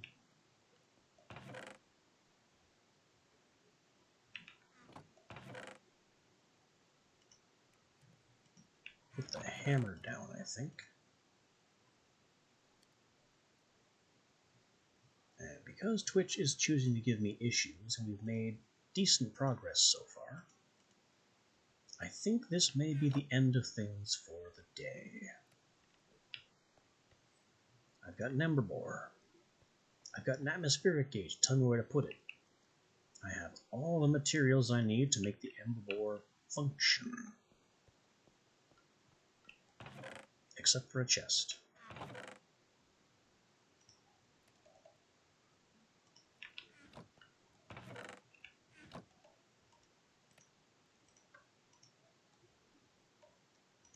Now we're ready. And this will be our statement of intent for tomorrow. This is me being all set and ready to establish an ember bore and get some crystals and proceed down the ember's tech tree once and for all.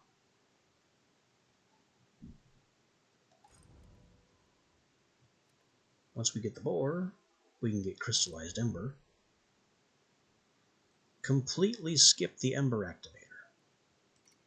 The ember activator is the most basic ember to power conversion. But if we can jump straight to a pressure refinery, well, that would require a water pump.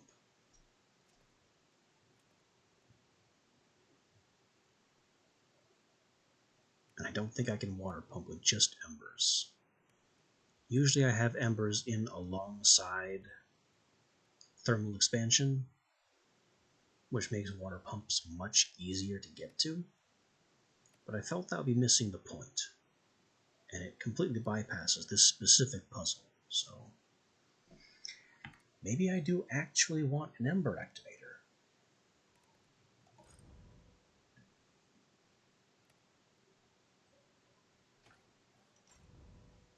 So I can get the power to find a water pump.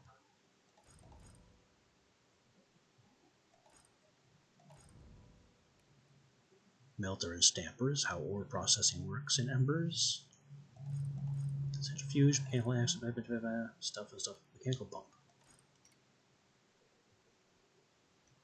Pressure refinery consumes water, you need a pump.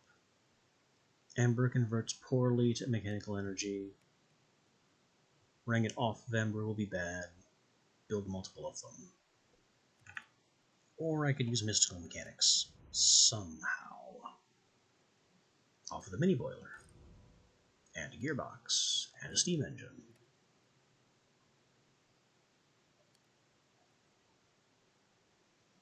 There's a lot of moving parts here. A whole lot of moving parts.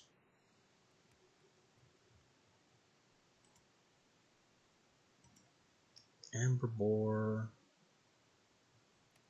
I could run off of mechanical. The pump could be run off of mechanical, but to get all of this, I would need a mini boiler off of something ember producing or consuming.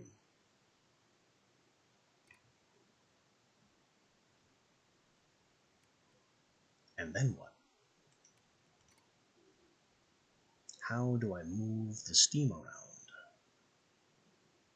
How do I get the water into the steam boiler if I don't have a pump? Because we want the steam engine to run the pump.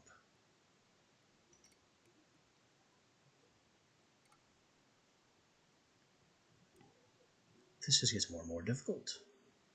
More and more puzzling.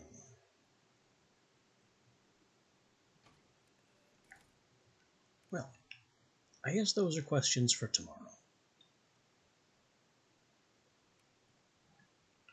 This will be the end of things right now, as Twitch is still giving me issues. I'm still not sure if I'm actually broadcasting right now. But tomorrow, we will go and find a place to set our Ember Boar down. Our first Ember Boar. And get with the Dwarven technology.